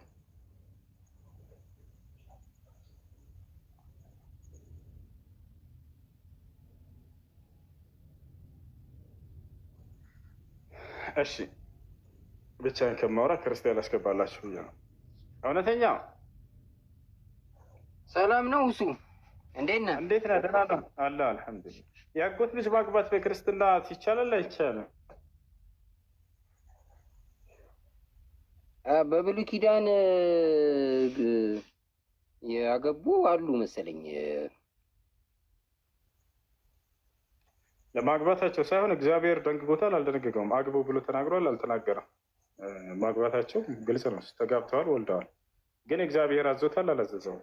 ቃል በቃል ራሱ አጎት አክስት ምናምን አግቡ የሚል ያጎትህ ልጅ ያጎትህ ልጆቻቸውን አግቡ ብሎ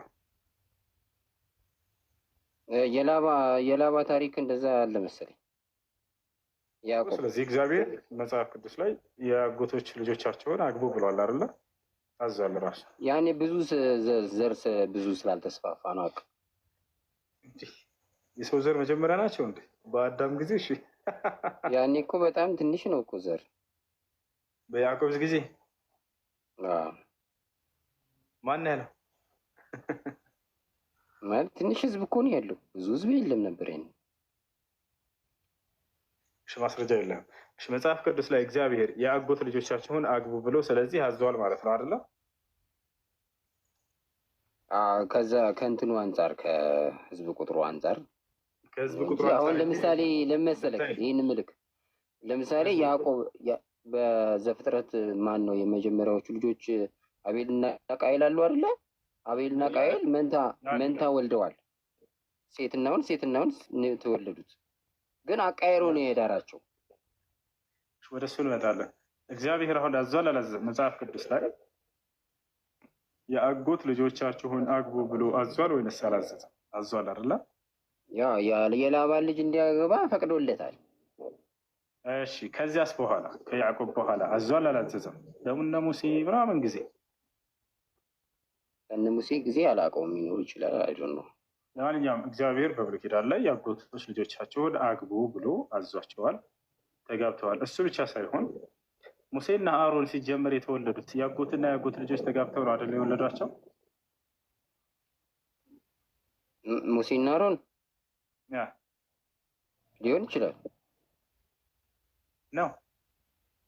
የአጎትና የአጎት ልጆች ተጋብተው ነው የወለዷቸው። ስለዚህ የአጎት ልጅ ማግባት ዝሙት ነው ከተባለ ሙሴና አሮን የዝሙት ልጆች ሊሆኑ ነው ማለት ነው እንደ መጽሐፍ ቅዱስ። ይኸውልህ አሁን ከዘር እጥረት አንጻር ቢቀራረብ እኮ ችግር የለውም። አይልም እንደዛ እሱ የሚል ቃል የለም። ከዘር እጥረት አንጻር የሚል የለም። በተቻለ አቅም ራቅ ለማድረግ ትጥራለህ ነው አይልም። እንደዛ አይልም። ቀጥታ ነው የሚደነግገው አምላክ መጽሐፍ ቅዱስ ላይ አግቡ እያለ በግልጽ ከዘር እጥረት አንጻር ስለሆነ ነው ምናምን የሚል አንተ አልክ። ይሁዳ ሲናገር መስቀል ላይ በተያዘ ጊዜ አንተ አልክ አለ። ስለዚህ አንተ ነህ ያልከው እንጂ መጽሐፉ ላይ እንደዛ የሚል የለም። እንደዛ ነው። በዛ መልኩ ነው እኛ የምንረዳው እኮ። እናንተ መረዳት እኮ ነው አሁን እያሳታችሁ ያለው መጽሐፉ ያለ ነው። ግን ቅድም አሁን እሺ ጳውሎስ እንደኔ ሁኑ ያለው አታግቡ ለማለት እኮ አይደለም። ስሜትን ከመፈጸም ስሜትን መቆጣጠር ይከብዳል፣ የሚከብደውን ለማድረግ ሞክሩ ነው ለማለት የፈለገውን በሌላ ነው የፈታው። አታግቡ አይነት አድርገህ በፈታው ልክ አይደለም። እዛ አልፈታም። ባታገቡ ይሻላችኋል እያልኩ ነው። እውነት ማለት ከባድ እኮ ነው። ድንግል ሆኖ መኖር ከባድ ነው። ከባዱን ለማድረግ ሞክሩ ነው እንጂ ጭራሽ አታግቡማ እንዴት ይላል ብለህ ትፈታለህ? ላላገቡ ትላለሁኝ ወይንም አግብተው ለተፈቱ ትላለሁ። ልክ እንደኔ ቢሆኑ ይሻላቸዋል፣ ባያገቡ ይሻላቸዋል አለ። ክብሩ ይበልጣል እኮ ነው። ስሜትን ተቆጣጥሮ መኖር ስሜትን ከመፈጸም ባያገቡ ይሻላቸዋል ክብር ይበልጣል ለማለት ነው። ስሜትን ተቆጣጥሮ የኖረው ሰው በድንግልና የኖረ ሰው በሰማያዊ ክብሩ ካገባው የበለጠ ክብር አለው አይደለም። ባያገቡ ነው ያለው፣ ስለማግባት እንጂ ስሜትን ስለመቆጣጠር አይደለም። ባያገቡ እኮ ከክብር አንጻር ነው። በሰማያዊ ቦታ ከፍተኛ ቦታ እንዲኖርክ ስሜትን ተቆጣጥረ ብትኖር ሳትዘሙት በጣም ከፍተኛ ቦታ ታገኛለህ ለማለት ነው። በፈጣሪ አሁን ስለ ዝሙት ምናምን አይደለም እያወራ ያለው። እውነት በደንብ አስተውል።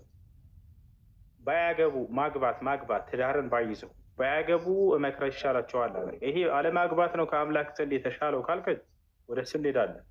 ከአምላክ ዘንድ እንዳውም ማግባቱን የተሻለው አዳምን እግዚአብሔር አለማግባት ለማለት ፈልገው አይደለም ነው መልኩ። እሱ ያለው ቃሉ ላይ እኮ እንደዛ ነው ያለው። እናላሳይ ይላል። እሱም ልክ ነህ፣ ግን ስትፈታው መፍታት እንደዛ ይፈታማ። ስለምን መፍታት ነው የምታወራው? ያው መጽሐፉ ላይ ያለ እኮ እኮ ይኸውልህ ልክ ነህ ይላል። ግን ይኸውልህ አንድ ቃል የመጽሐፍ ቅዱስም የሆነ የቁርአን ቃል እኮ ዝም ብለህ ቀጥታ አይፈታም አይደል? ሊል የፈልገው ነው ቀጥታ ብለህ ነው የምትናገር። እሺ ተቃራኒውን እንፍታው ወይንስ በራሱ እንፍታው? ተቃራኒው ሳይሆን ለማለት የፈለገው እሺ ለማለት የፈለገው ሳያገቡ ቢኖሩ የተሻለ ነው የሚለው። እንደው አግብቶ ቢኖር የተሻለ ነው ብለን ነው የምንፈታው? የተሻለ ነው የሚልህ እኮ ከሰማይ ክብር አንጻር ነው። ከሰማይ ክብር አንጻር ደናግላን ክብር አላቸው። ምንድን ነው ክብራቸው? እነሱ ድንግል ሆነው ስለሞቱ ስሜትን መቆጣጠር ራሱ እኮ በጣም ትልቅ ጀብድ ነው። ሰማዕትነት አይደለም። ስሜትን ስለመቆጣጠር ሳይሆን አግብቶ የሞተና ሳያገባ የሞተ ልዩነቱ ምንድን ነው? በድንግልና እኮ መኖር ነው እኮ። ሳያገቡ መኖር ማለት በዝሙት መኖር ሳይሆን ድንግልናን ጠብቀ መኖር። አትደጋግመው። ስለ ዝሙት አያወራም አንቀጹ፣ ስለ ትዳር ነው እያወራ ያለው እውነት። ስለዚህ አንድ ሰው ከነ ድንግልናው ሳያገባ የሞተና አግብቶ የሞተ የትኛው ነው ከአምላክ ዘንድ የተሻለው? እንደኔ ድንግል ሁኑ ለማለት እኮ ነው። ድንግልናችሁ ጠብቃችሁ ብትኖሩ በሰማይ ክብር ታገኛላችሁ ለማለት ነው። አይልም፣ ሳታገቡ ነው ያለው። እሱም አሁን ጥያቄው ምን መሰለህ? አግብቶ የሞተ ነው ድንግልናውን ጠብቆ ሳያገባ የሞተ ከአምላክ ዘንድ የተሻለ የትኛው ነው? በክብር ደረጃ ደናግል ይበልጣሉ።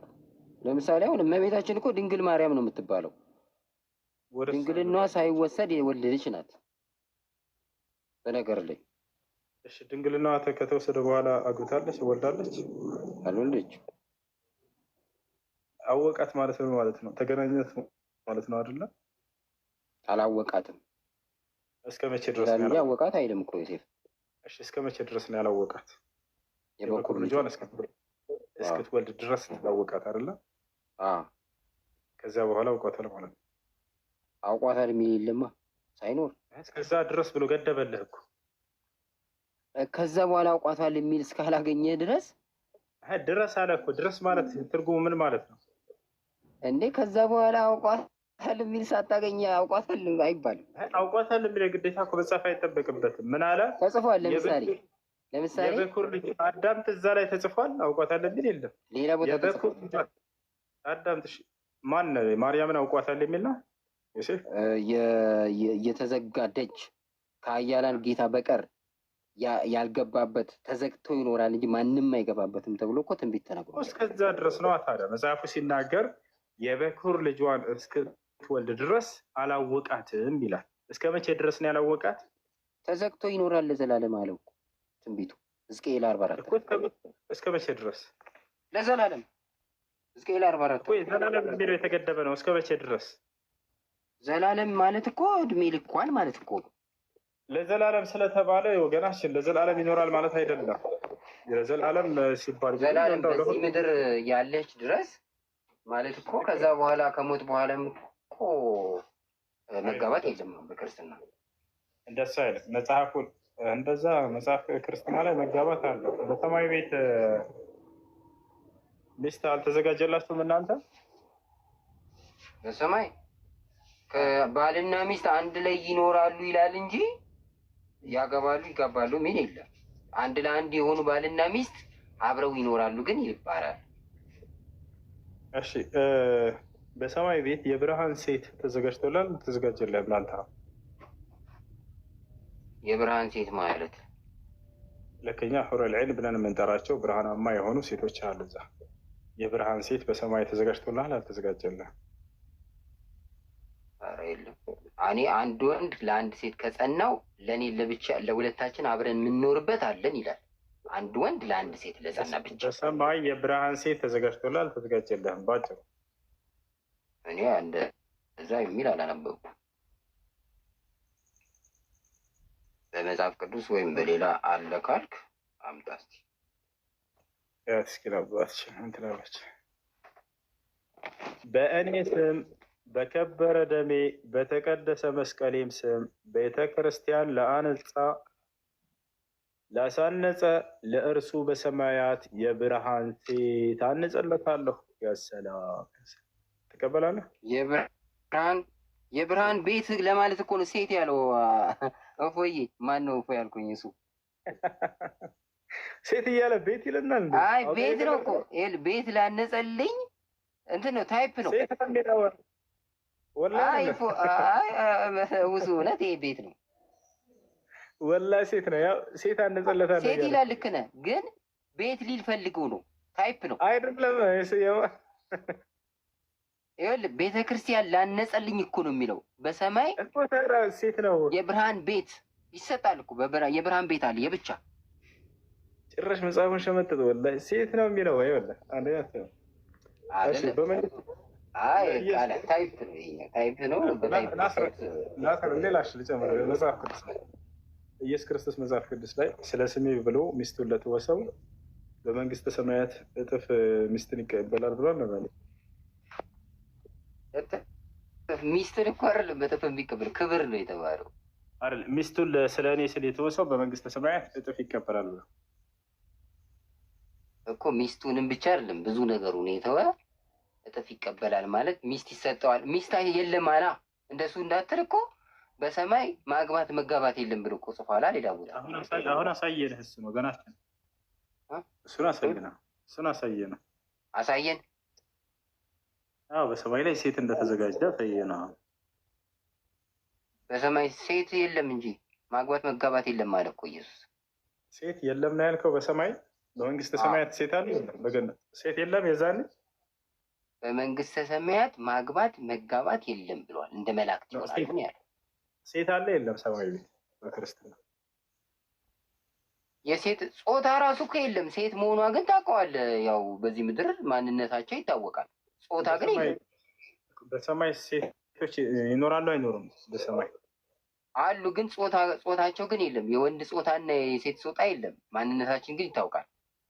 በምድር የሚታወቀው ይታወቃላ። ይሄ እኮ ምንም ቀላል እኮ በምን አሁን በመልክ ራሱ አንተን አይተህ እኮ መልክህ የወንድ መልክ ይለያል።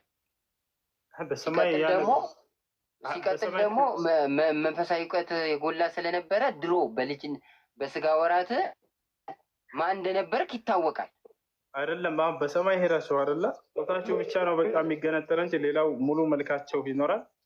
አዋ እንደዚህ የሴቷም ልክ እንዲሁ ከምድር ላይ ያለች ክርስቲያን በመንግስተ ሰማያት ትገባለች። ጾታዋ ይገነጠላል።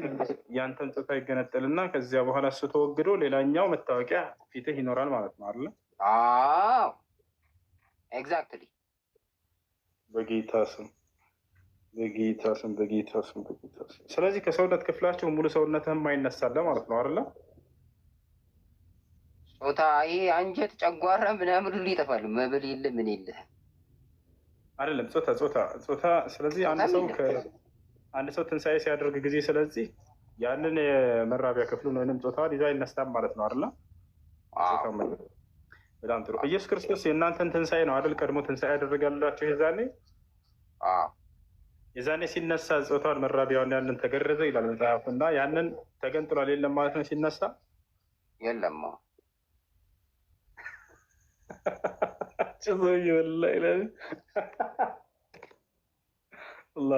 ጾታ የለም እኮ።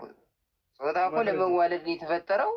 በሰማይ ደግሞ መዋለድ ስለሌለ ጾታ ምን ያደርጋል? በሰማይ መዋለድ ቢኖር ይኖራል ብለህ ታስባለህ፣ ግን የለም አለ እኮ ኢየሱስ። ልክ እንደ ጨጓራ ምናምን ሁሉ እንደሚወገድ እንደሚጠፋው ሆድ መብል እንደሚጠፋው እነዚህ መራቢያ አካል የሚባለው አብሮ ይጠፋል። መልክ ብቻ ነው የሚኖረው።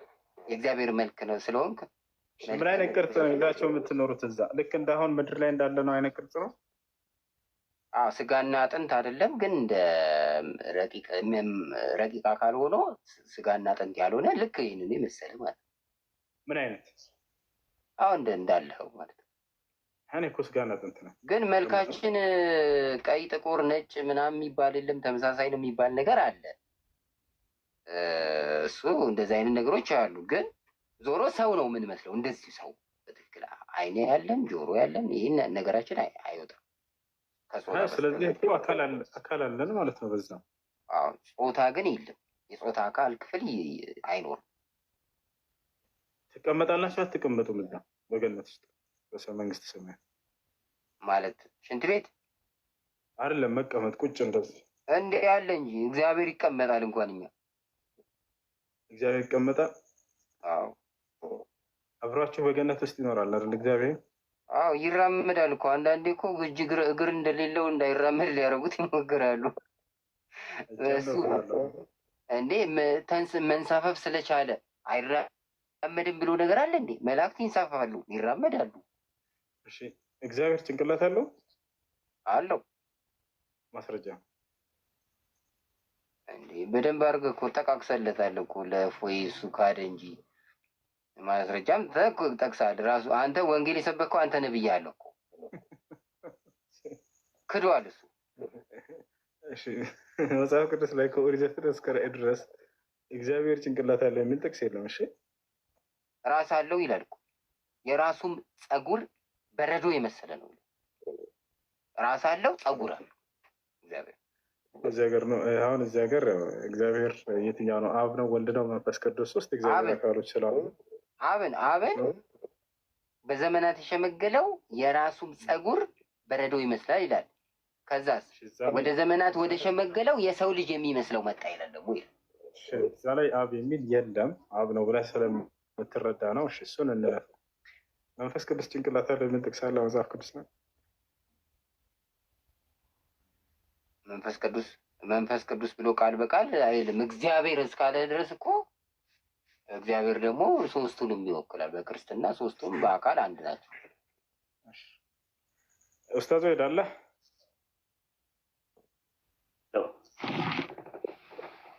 በቃ ቀጥል። እኔ ደከመኛ። ኦኬ ግን ኡስታዝ እሱ ታውቃለህ አይደለ? በእነሱ ከሞት በኋላ የሚቀሰቀሰው ከና አካሉ ነው የሚቀሰቀሰው። እሱ ምናልባት ስላልተረዳው ነው እንጂ በኢትዮጵያ ኦርቶዶክስ ተዋሕዶ ቤተክርስቲያን ሰው ከሞት በኋላ የሚቀሰቀሰው ራሱ ነው። መራቢያ አካሉም አብሮ ይቀሰቀሳል ራሱ ማለት ነው። በትምህርቱ ትንሣኤ ሙታን የሚባል አለ፣ ትንሣኤ ዘጉባኤ የሚባል አለ እና ከነ እንትኑ ነው የሚቀሰቀሰው። ኢየሱስ ከሞት ከተነሳ በኋላም ከነ አካሉ ነው የተነሳው ተብሎ ይታመናል። በዛ ላይ ደግሞ ምግብ በልቷል። ምግብ መብላት የለም ብለዋል። ግን ጀነት ውስጥ ምግብ አለ፣ የሚበላ አለ፣ ይበላል። ራሱ ራዕይ 2 ላይ ማውጣት ይቻላል ካስፈለገ ማለት ነው። መረጃውን ይበላል ይላል። ዛፍ አለ፣ የሚበላ አለ፣ ዛፍ ይበላሉ፣ ይጠጣሉ። ማግባትም መጋባትም አለ። ታዲያ በመንግስተ ሰማያት እንደ መላእክት በሰማይ የሚሆኑት የተባሉት 144,000 ብቻ ናቸው። በምድር ላይ በአዲስ ምድር ላይ የሚሆኑ ሰዎች ያገባሉ፣ ይጋባሉ። እሱም የባይብል ማስረጃዎች አሉ። አንዳንድ ጥቅሶችን ማየት እንችላለን። ለምሳሌ ራዕይ ዮሐንስ ምዕራፍ 14 ላይ ስትመለከቱት ከቁጥር 1 ጀምሮ እንደዚህ የሚል ቃል አለ። ራዕይ ዮሐንስ ምዕራፍ 14 ቁጥር 1 ላይ በጉ በጽዮን ተራራ ላይ ቆሞ ነበር፣ ከእርሱ ጋር ስሙና የአባቱ ስም የተጻፈላቸው 144,000 ሰዎች ነበሩ ይላል። ከዛ በኋላ ምን ይላል? ቁጥር 4 ላይ ከሴት ጋር ያረከሱ እነዚህ ድንግል ናቸው ይላል። ከዛ በኋላ ምንድን ነው የሚለው? ከምድር የተዋጁት ነው የሚለው። ቁጥር 3 ላይ ከምድር ተዋጅተው ወደ ሰማይ የሚሄዱ 144,000 ሰዎች ድንግሎች ናቸው።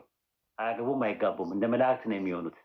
ነገር ግን በአዲስ ምድር ላይ የሚሆኑት ሰዎች በአዲስ ሰማይና አዲስ ምድር ሲመጣ የሚሆኑ ሰዎች ማግባት፣ መጋባትና መብላት፣ መጠጣት የሚባል ነገር አለ።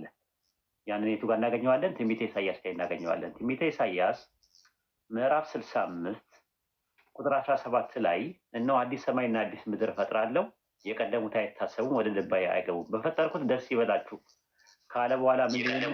አንድ ላይ ይሰራሉ፣ ቤቶች ይሰራሉ፣ ይቀመጡባቸው፣ ወይን ይተክላሉ፣ ይበላሉ ካለ በኋላ ምንድነው የሚለው? 23 ላይ ከነ ልጆቻቸው የአምላክ ብሩካን ዘር ናቸው እና በከንቱ አይደክሙም፣ ለጥፋትም አይወልዱም እያለ ይናገራል ማለት ነው። አደምና ሐዋ የነበሩበት ጀነት እውነተኛው ሰላም ብያለሁ። በቅድሚያ ሰላም፣ እንዴት ነህ? እግዚአብሔር ይመስገን። አደምና ሐዋ መጀመሪያ የነበሩበት ጀነት ውስጥ የነበረው ጀነት ነው ዳግም በክርስቶስ ኢየሱስ ቤዛዊ መስዋዕት የሚገኘው ድጋሚ በዳግማዊ አዳም። አዎ ጥሩ።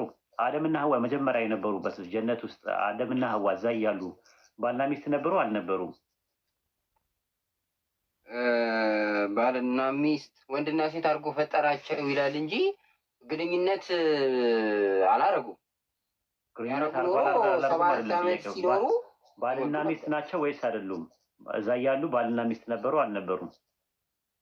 ወንድና ሴት ነው የተባሉት እንጂ ባልና ሚስት አልነበሩም ወይ? ባልና ሚስት የሚለውን አላውቅም። ወንድና ሴት ግን ናቸው። ስለዚህ ባልና ሚስት ነበሩ። አዳምና ሔዋን በገነት እያሉ ባልና ሚስቶች ነበሩ። አይታቸው ከሆነ ማለት ነው። ምናልባት ማታውቀው ከሆነ መጽሐፍ ቁርአን ላይ አለ። ወንድና ሴት አድርጎ ፈጠራቸው ይላል እንጂ ባልና ሚስት አድርጎ ፈጠራቸው አይልም። የሚስትን ቃል ሰምተሃልና ያለው መቼ ነው? ከጀነት ከወጡ ነው ከመውጣታቸው በፊት ነው? የሚስትን ቃል ሰምተሃልና ያለው ዘፍጥረት 3:17 ላይ እንደገና ደግሞ ባልሽ እያለ የሚያወራው ሚስትስ የሚለው ጀነት እያሉ ነው ከጀነት ከወጡ በኋላ ነው። እሺ እሱን ከመጣል በቃ ልቀበለሽ። አዎ አንደኛ። ሁለተኛ ነገር ደግሞ መጽሐፈ ኩፋሌ ምዕራፍ 4 ቁጥር 6 ላይ ጀነት ውስጥ እያሉ ከኔ ከባሏ ተገኝታለች እና ይቺ አጥንቴ ናትና እርሷ ሚስት ትሁነኛለች ይላል ኩፋሌ 4:6 ላይ። እሺ እሱን በቃ ተቀበል ማስረጃ ምጣ። ስለዚህ አለምና ሐዋ በጀነት ውስጥ እያሉ ባልና ሚስቶች ነበሩ ወይስ አልነበሩ? ቆይ ባልና ሚስቶች ነበሩ አልነበሩ? እሱንም ልመንልህ፣ እሱንም አመንክልኝ። ግን ግንኙነት ቆይ እነሱ ኃጢአት ባይሰሩ የት ነበር የምንኖረው እኛ? ለዘላለም ያው እንኖራለን ማለት ነው። የት ነው የምንኖረው? የት እንደምንኖር አላውቅም፣ ግን እንዴ አይደለም። አዳምና ሔዋን ኃጢአት ባይሰሩ ኖሮ እኛ የምንኖረው የት ነው ብላችሁ ነው የምታምኑት? በኢየሩሳሌም ይባላል መሰለኝ። አይደለም። አዳምና ሔዋን ከጀነት ባይባረሩ ነው ለጀነት በዘላለም ይኖሩ ነበር አይደለ እንዴ? አይ ከጀነት ውጪ ሰማያት ኢየሩሳሌም አለች እኮ። አይደለም። መጀመሪያ አዳምና ሔዋን በእናንተ ትምህርት ነው የምነግራቸው። በእናንተ ትምህርት በቴዎሎጂያችሁ ደረጃ አዳምና ሔዋን ኃጢአት ባይሰሩ ኖሮ ከጀነት ለዘላለም ይኖሩ ነበር፣ እኛም እዛ እንኖር ነበር ትላላችሁ አይደል እንዴ? አይ በጀነት አይደለም በሰማያት ኢየሩሳሌም ነው እንጂ። ችግር የለውም። በሰማያት ኢየሩሳሌም እኛ እንኖር ነበረ። እንዴ ብለን ነው የምንኖረው እኛ? እንዴ ብለን እንመጣለን? መጀመሪያ ሁለት ሰው ነው ያለው፣ አደምና ሐዋ ብቻ ናቸው ያሉት። አናውቅም። ከዛ በኋላ ምን እግዚአብሔር ኧረ እኛ ሳንወለድ ከነሱ የእነሱ ዘሮች ሳንሆን ሳይወልዱን ምን ሳይሉን ልክ እነሱንም ከአፈርና ከአጥንት እንደወሰደ እየሰራ ነው እንደሚያደርገው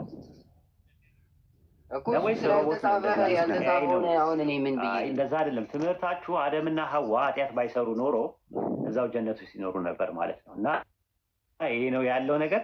አደምና ሐዋ በጀነት ውስጥ እያሉ የነበረበት ሁኔታ ተመልሶ የሚመጣ ከሆነ ባልና ሚስት ማለት መዘወጅ የሚባለው ነገር በኢስላም ያለው ትምህርት ይሄ ነው።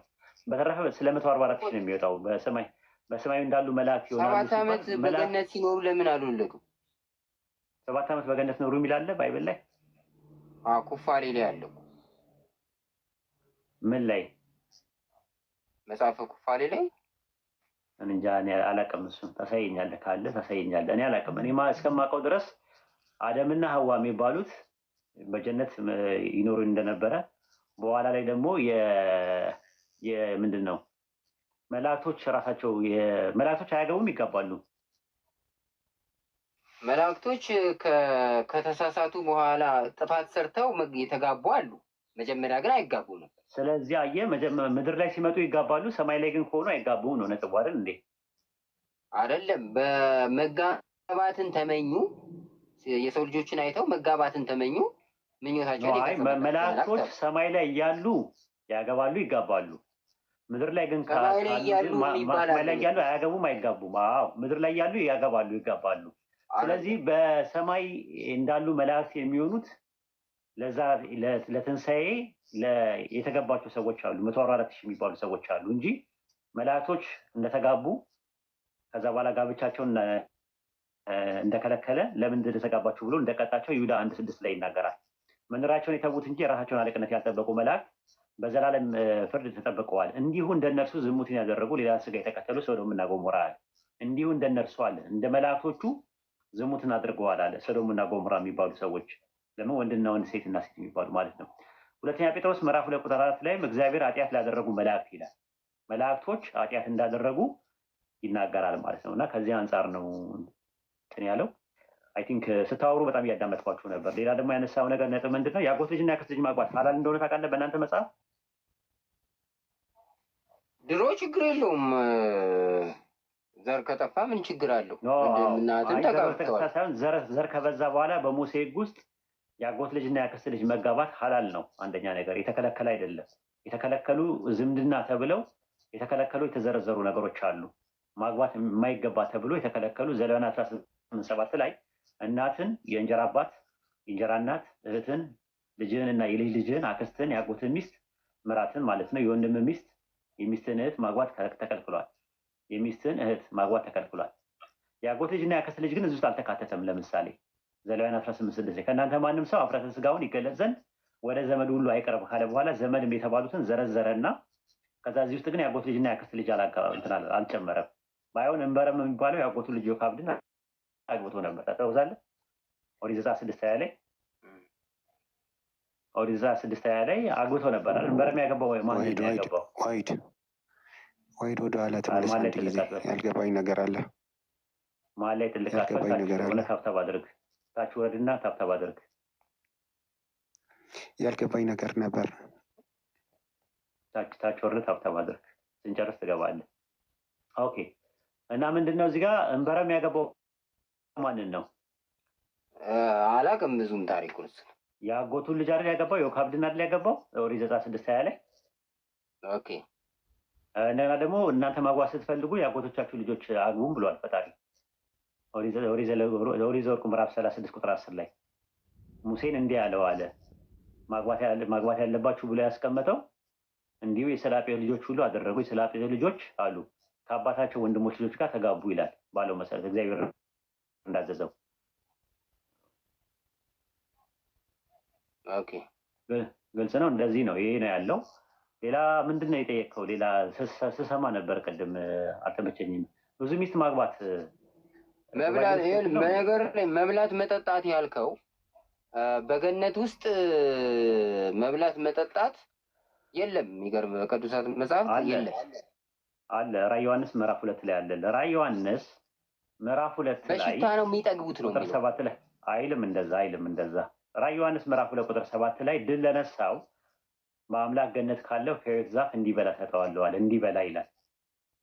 ትርጉም ካለው ትነግረኛለህ። በአምላክ ገነት ካለው ይላል። ገነት ማለት የአትክልት ስፍራ ማለት ነው። ከሕይወት ዛፍ ይላል። የሕይወት ዛፍ አለ።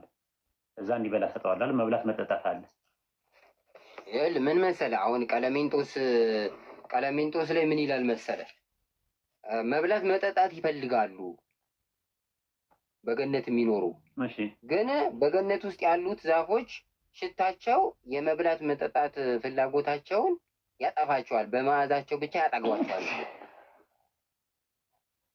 ቀለሜንጦስ ስንት ላይ?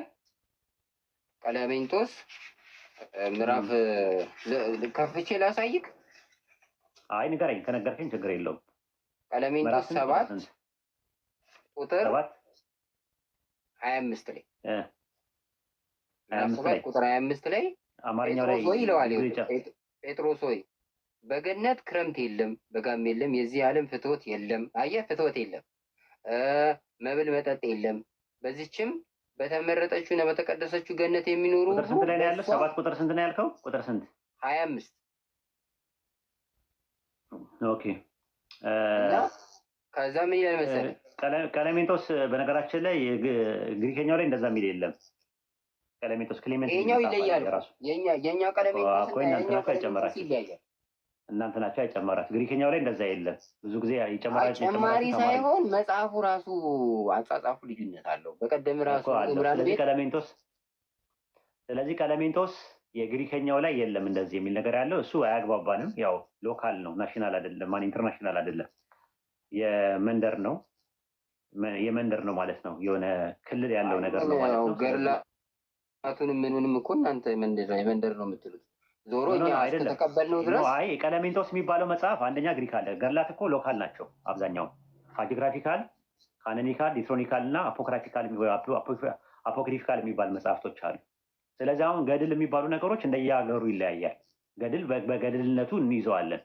ቀለሜንጦስ ግን ዓለም አቀፍ ነው መጽሐፉ። ክሌመንት ይባላል በውጭው ዓለም። ቀለሜንጦስ የሚባለው ቀለሜንጦስ ይለያያሉ እኮ ችግር የለውም። ቀለሜንጦስ አንድ ብቻ ነው የማውቀው። ሁለት አሉ። እናንተ አንዱን ነው የምትቀበሉት። አንዱ ላይ ግሪኮኛው ላይ ይሄ አሁን አንተ የምትለው ነገር የለውም። እሺ ችግር የለውም። እንትኑ ላይ እንሂድ፣ የጋብቻው ላይ እንሂድ። ወደኋላ እንትኑ ማለት ነው። ጋብቻ ከአንድ በላይ መግባት ሐላል ነው ወይስ ሐራም ነው በእናንተ መጽሐፍ?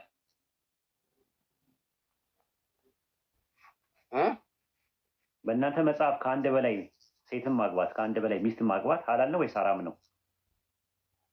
ከአንድ በላይ ማግባት ክልክል ነው፣ ግን ስላገባህ ደግሞ አይደል ህጉ አይፈቅድም። ግን ብታደርገው አትቀጣም። እንደዛ ነው የጠየቁት ጥያቄ። ከአንድ በላይ ማግባት ሐራም ነው ወይ? የተከለከለበት ጥቅስ አለ ወይ ባይብል ላይ? ከአንድ በላይ አንድ ለአንድ ነው የሚለው። ከአንድ በላይ ማግባት ሐራም የተባለበት የተከለከለበት ጥቅስ አለ ወይ ነው ያልኩ።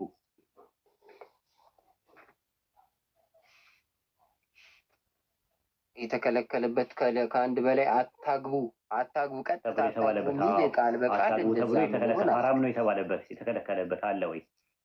እኔ አላቅም። ጥቅስ ይኑር አይኑር አላቅም። ኦሪት ዘፍጥረት ምዕራፍ 31 ቁጥር 17 ላይ የያዕቆብ ብዙ ሚስቶች ነበሩት ይላል። መጽሐፈ መሳፍንት ምዕራፍ 8 ቁጥር 30 ላይ ጌዲዮን ብዙ ሴቶች ሚስቶች ነበሩት ይላል። ሕልቃና የሚባለው ሰው አንደኛ ሳሙኤል ምዕራፍ 1 ቁጥር 2 ላይ ሐና እና ፍናና የሚባሉ ሁለት ሚስቶች እንደነበሩት ይናገራል። አንደኛ ሳሙኤል ምዕራፍ 25 ቁጥር 43 ላይ ዳዊት ብዙ ሚስቶች እንደነበሩት ይናገራል።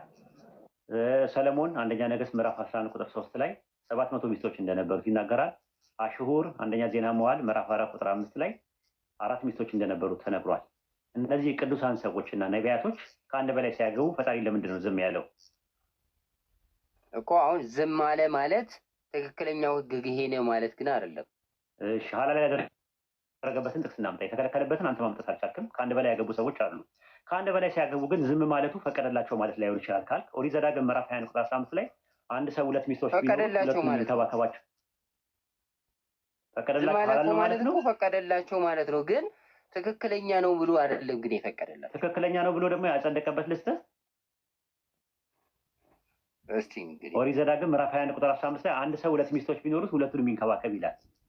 ከአንድ በላይ ማግባት ሐራም ከሆነ ለምንድን ነው አንድ ሰው ሁለት ሚስቶች ካሉት ስለ መንከባከብ የሚያወራው? ስለ ሁለቱን ሚስቶች መንከባከብ የሚገባው ቢኖሩት ነው የሚለው። አንድ ሰው ሁለት ሚስቶች ኢየሱስ ክርስቶስ በአዲስ ኪዳን ምን አለ መሰል ስለ ልባችሁ ክፋት ነው ይሄንን ያደረገው ብሎ አዲስ ኪዳን ላይ እንመጣለን። ይናገራል እንጂ አብሽር አዲስ ኪዳን ላይ እንመጣለን። አሁን ብሉይ ኪዳን ላይ እንትንና የተነሰከ ካለ ወይም አብሮጌት የተደረገ የተሻረ ነገር ካለ ወደ አዲስ ኪዳን እንመጣለን። ኦሪት ዘዳግም ምዕራፍ 21 ቁጥር 15 ላይ ግን ሐላል መሆኑን ፈጣሪ ከአንድ በላይ ማግባት ሐላል መሆኑን እንደፈቀደ ያሳያል አይደል ጥቅሱ? አዎ በዝምታ ካለፈ ፈቅደዋል። በቃ ኖ አንድ ሰው ሁለት ሚስቶች ቢኖሩት ብሎ ካለ በኋላ ለዳዊት ደግሞ ብዙ ሚስቶችን በብብት ጣልኩልህ ይላል። ሁለተኛ ሳሙኤል 12:8 ላይ ለዳዊት ሲነግረው። ስለዚህ አሁን እንደዛ ነው። ወደ አዲስ ኪዳን እንምጣ። አዲስ ኪዳን ላይ ተከልክሏል ወይስ ተፈቅዷል የሚለውን እኔ እኮ ተከልክሏል እያልኩ አይደለም ከተረዳኸኝ። ኦኬ በአዲስ ኪዳን ላይ የተከለከለበት ጥቅስ የለም። እኔ ሕግና ነቢያትን ልሽር አልመጣሁም ልፈጽም ነው። ከሕግ አንዲት ነጥብ አንዲት የውጣ አታልፍም ሰማይና ምድር እስከሚያልፍ ድረስ አለ። ስለዚህ እስከ ቅያማ ቀን ድረስ ባለው አንዲት ሕግ ውስጥ እንትን አለ። ማቴዎስ ወንጌል ምዕራፍ 5 ቁጥር 17 ላይ እኔ ሕግና ነቢያትን ለመሻር የመጣሁ አይምሰላችሁ አለ። እውነት እውነት እላችኋለሁ ሰማይና ምድር እስኪያልፍ ድረስ አለ ከሕግ አንዲት የውጣ አንዲት ነጥብ አታልፍም ሁሉ እስኪፈጸም ድረስ አለ። ከነዚህ ከሕግጋቱ አንዱን ሰው የሚሽር ሰው ካለ እሱ በመንግስተ ሰማያት ታናሽ ይባላል አለ። ስለዚህ ብሉይ ኪዳን ላይ ያለው የነበረው አንቀጽ አዲስ ኪዳን ላይ ተሽሯል የሚል ተነስኳል ወይም ደግሞ አብሮጌትድ ሆኗል የሚል ማስረጃ የለም። ራሱ አንድ ያዝልኝ። ሁለተኛ ማቴዎስ ወንጌል ምዕራፍ 19 ላይ ሙሴ የልባችሁን ጥንካሬ አይቶ ነው ያለው። ስለ ዲቮርስ ነው ስለ ፍቺ ነው እንጂ ከአንድ በላይ ስለማግባት ነው እንዴ? ማቴዎስ 19 ላይ ያለው ኢየሱስ የሚናገረው ስለ ዲቮርስ ነው ወይስ ከአንድ በላይ ስለማግባት ነው? እስቲ እሱን ፓርት ቃል በቃል ካወቀው እስቲ ንገረን። አዎ ማቴዎስ ወንጌል 19:3 ላይ ፈሪሳውያን ወደ እርሱ ቀረቡና ሰው በሆነው ምክንያት ሁሉ ሚስቱን ሊፈታ ተፈቅደዋልና አሉት። ስለ ፍቺ ነው የሚያወራው ስለ ዲቮርስ። እርሱ ግን መልሶ አለ ፈጣሪ በመጀመሪያ ወንድና ሴት አደረጋቸው። ሰው አባትና እናቱ ይተዋል ከሚስቱ ጋር ይተባበራል ሁለቱ አንድ ስጋ ይሆናሉ። አላነበባችሁ ምን አለ? ስለዚህ አንድ ስጋ ናቸው እንጂ ሁለት አይደሉም። አምላክ ያጣመረውን ሰው አይለየውም። እንኪያስ ሙሴ የፍቺዋን ጽሕፈት ሰጥቶ እንዲፈቷት ለምን አዘዘን ብለው ጠየቁት። ሙሴ የልባችሁን ጥንካሬ ሚስቶቻችሁን ትፈቱ ዘንድ ፈቀደላችሁ። ከጥንት ግን እንዲህ አልነበረም አለ። መፋታት አይፈቀድም። እኔ ግን እላችኋለሁ አለ ያለ ዝሙት ምክንያት ሚስቱን የሚፈታ አመንዝራ ብዬ እላለሁ አለ። ስለዚህ መፋታት ይቻላል። ግን የሚቻለው አለ በዝሙት ምክንያት ብቻ ነው ብዬ አልኩኛል። ሙሴ ግን አለ በሙሴ ዘመን ውስጥ አንድ ሰው የፍቺን ጽሕፈት ሰጥቶ መፋታት ይችላል የሚል ነበረ። የነበረውም የልባችሁን ጥንካሬ አይቶ ነው የሚለው ስለ ዲቮርስ ነው እንጂ የሚያወራው ከአንድ በላይ ማግባት ሐራም ነው። ከአንድ በላይ ማግባት አንድ ብቻ አግቡ የሚለው ደግሞ ሐላል ነው ብሎ ያስቀመጠበት ነገር የለም። ይኸው አሁን ከተመለከተው ከፈለክ አሁን እኔ ልል የፈለግኩት ወይም ባይብሉ ልል የፈለገውን ከተረዳኸኝ እኔ ያልኩ ያለሁት ከአንድ በላይ ስላገባክ እግዚአብሔር ኃጢአት ሰርተሃል ብሎ አይኮንንም። ስለዚህ ዝሙት አይደለም ከአንድ በላይ ማግባት ዝሙት አይደለም ግን ትክክል አይደለም። አላሁ አክበር አላሁ አክበር። ዝሙት አይደለም ግን ትክክል አይደለም የሚል ማስረጃ የት አለ? የት አለ ማስረጃ? የት አለ? የለ ትክክል አይደለም የሚል የት አለ? የት አለ ትክክል አይደለም የሚለው? ሀላል ነው። ትክክለኛው አንድ ለአንድ ነው። ግን ከአንድ በላይ ስላገባት ኖ እኛም እኮ በኢስላም ግን አትጠየቅም ነው እኮ ባይብል። አንድ ብቻ አግቡ ብሎ ያስቀመጠው ዲኑል ኢስላም ብቻ ነው። ሱረቱል ኒሳ ምዕራፍ 4 ቁጥር 4 ላይ 2 2 3 3 4 4 ማግባት ትችላላችሁ። ማስተካከል እስከቻላችሁ ድረስ ነው። አለማስተካከልን ብትፈሩ አንዲቷን ብቻ አግቡ ነው የሚባለው። ለምን? አላህን ፈርተህ ነው ማድረግ ያለብህ። ፍትህ በፍትህ ማስተካከል ከቻልክ ነው። ሐቃቸውን የአራቱን የምትወጣ ከሆነ የሚስት ሐቅ የሚባለው 4 ናቸው። በቂያማ ቀን አላህ የሚጠይቀው የመጀመሪያ መህሯ ነው ራሱ የእሷ ማለት ነው። ምንድነው መህር በአማርኛ ምንድን ነው የሚባለው መሰለህ? ጥሎሽ የሚባል ነገር አለ፣ የሚሰጣት አለ። እሱን ነገር ቃል ገብቶ አንድ ሰው ማድረግ አለበት። ነገር ግን ተሳክቶ ለምሳሌ እኔ 2000 ብር ጥሎሽ እሰጣለሁ ብሎ አንድ ሰው ነይቶ አቅሙ ከሌለው በኋላ ላይ ማድረግ ይችላል። ሚስቱ አፉ ካለችው ይቅርታ ካለችው ሊነሳለት ይችላል።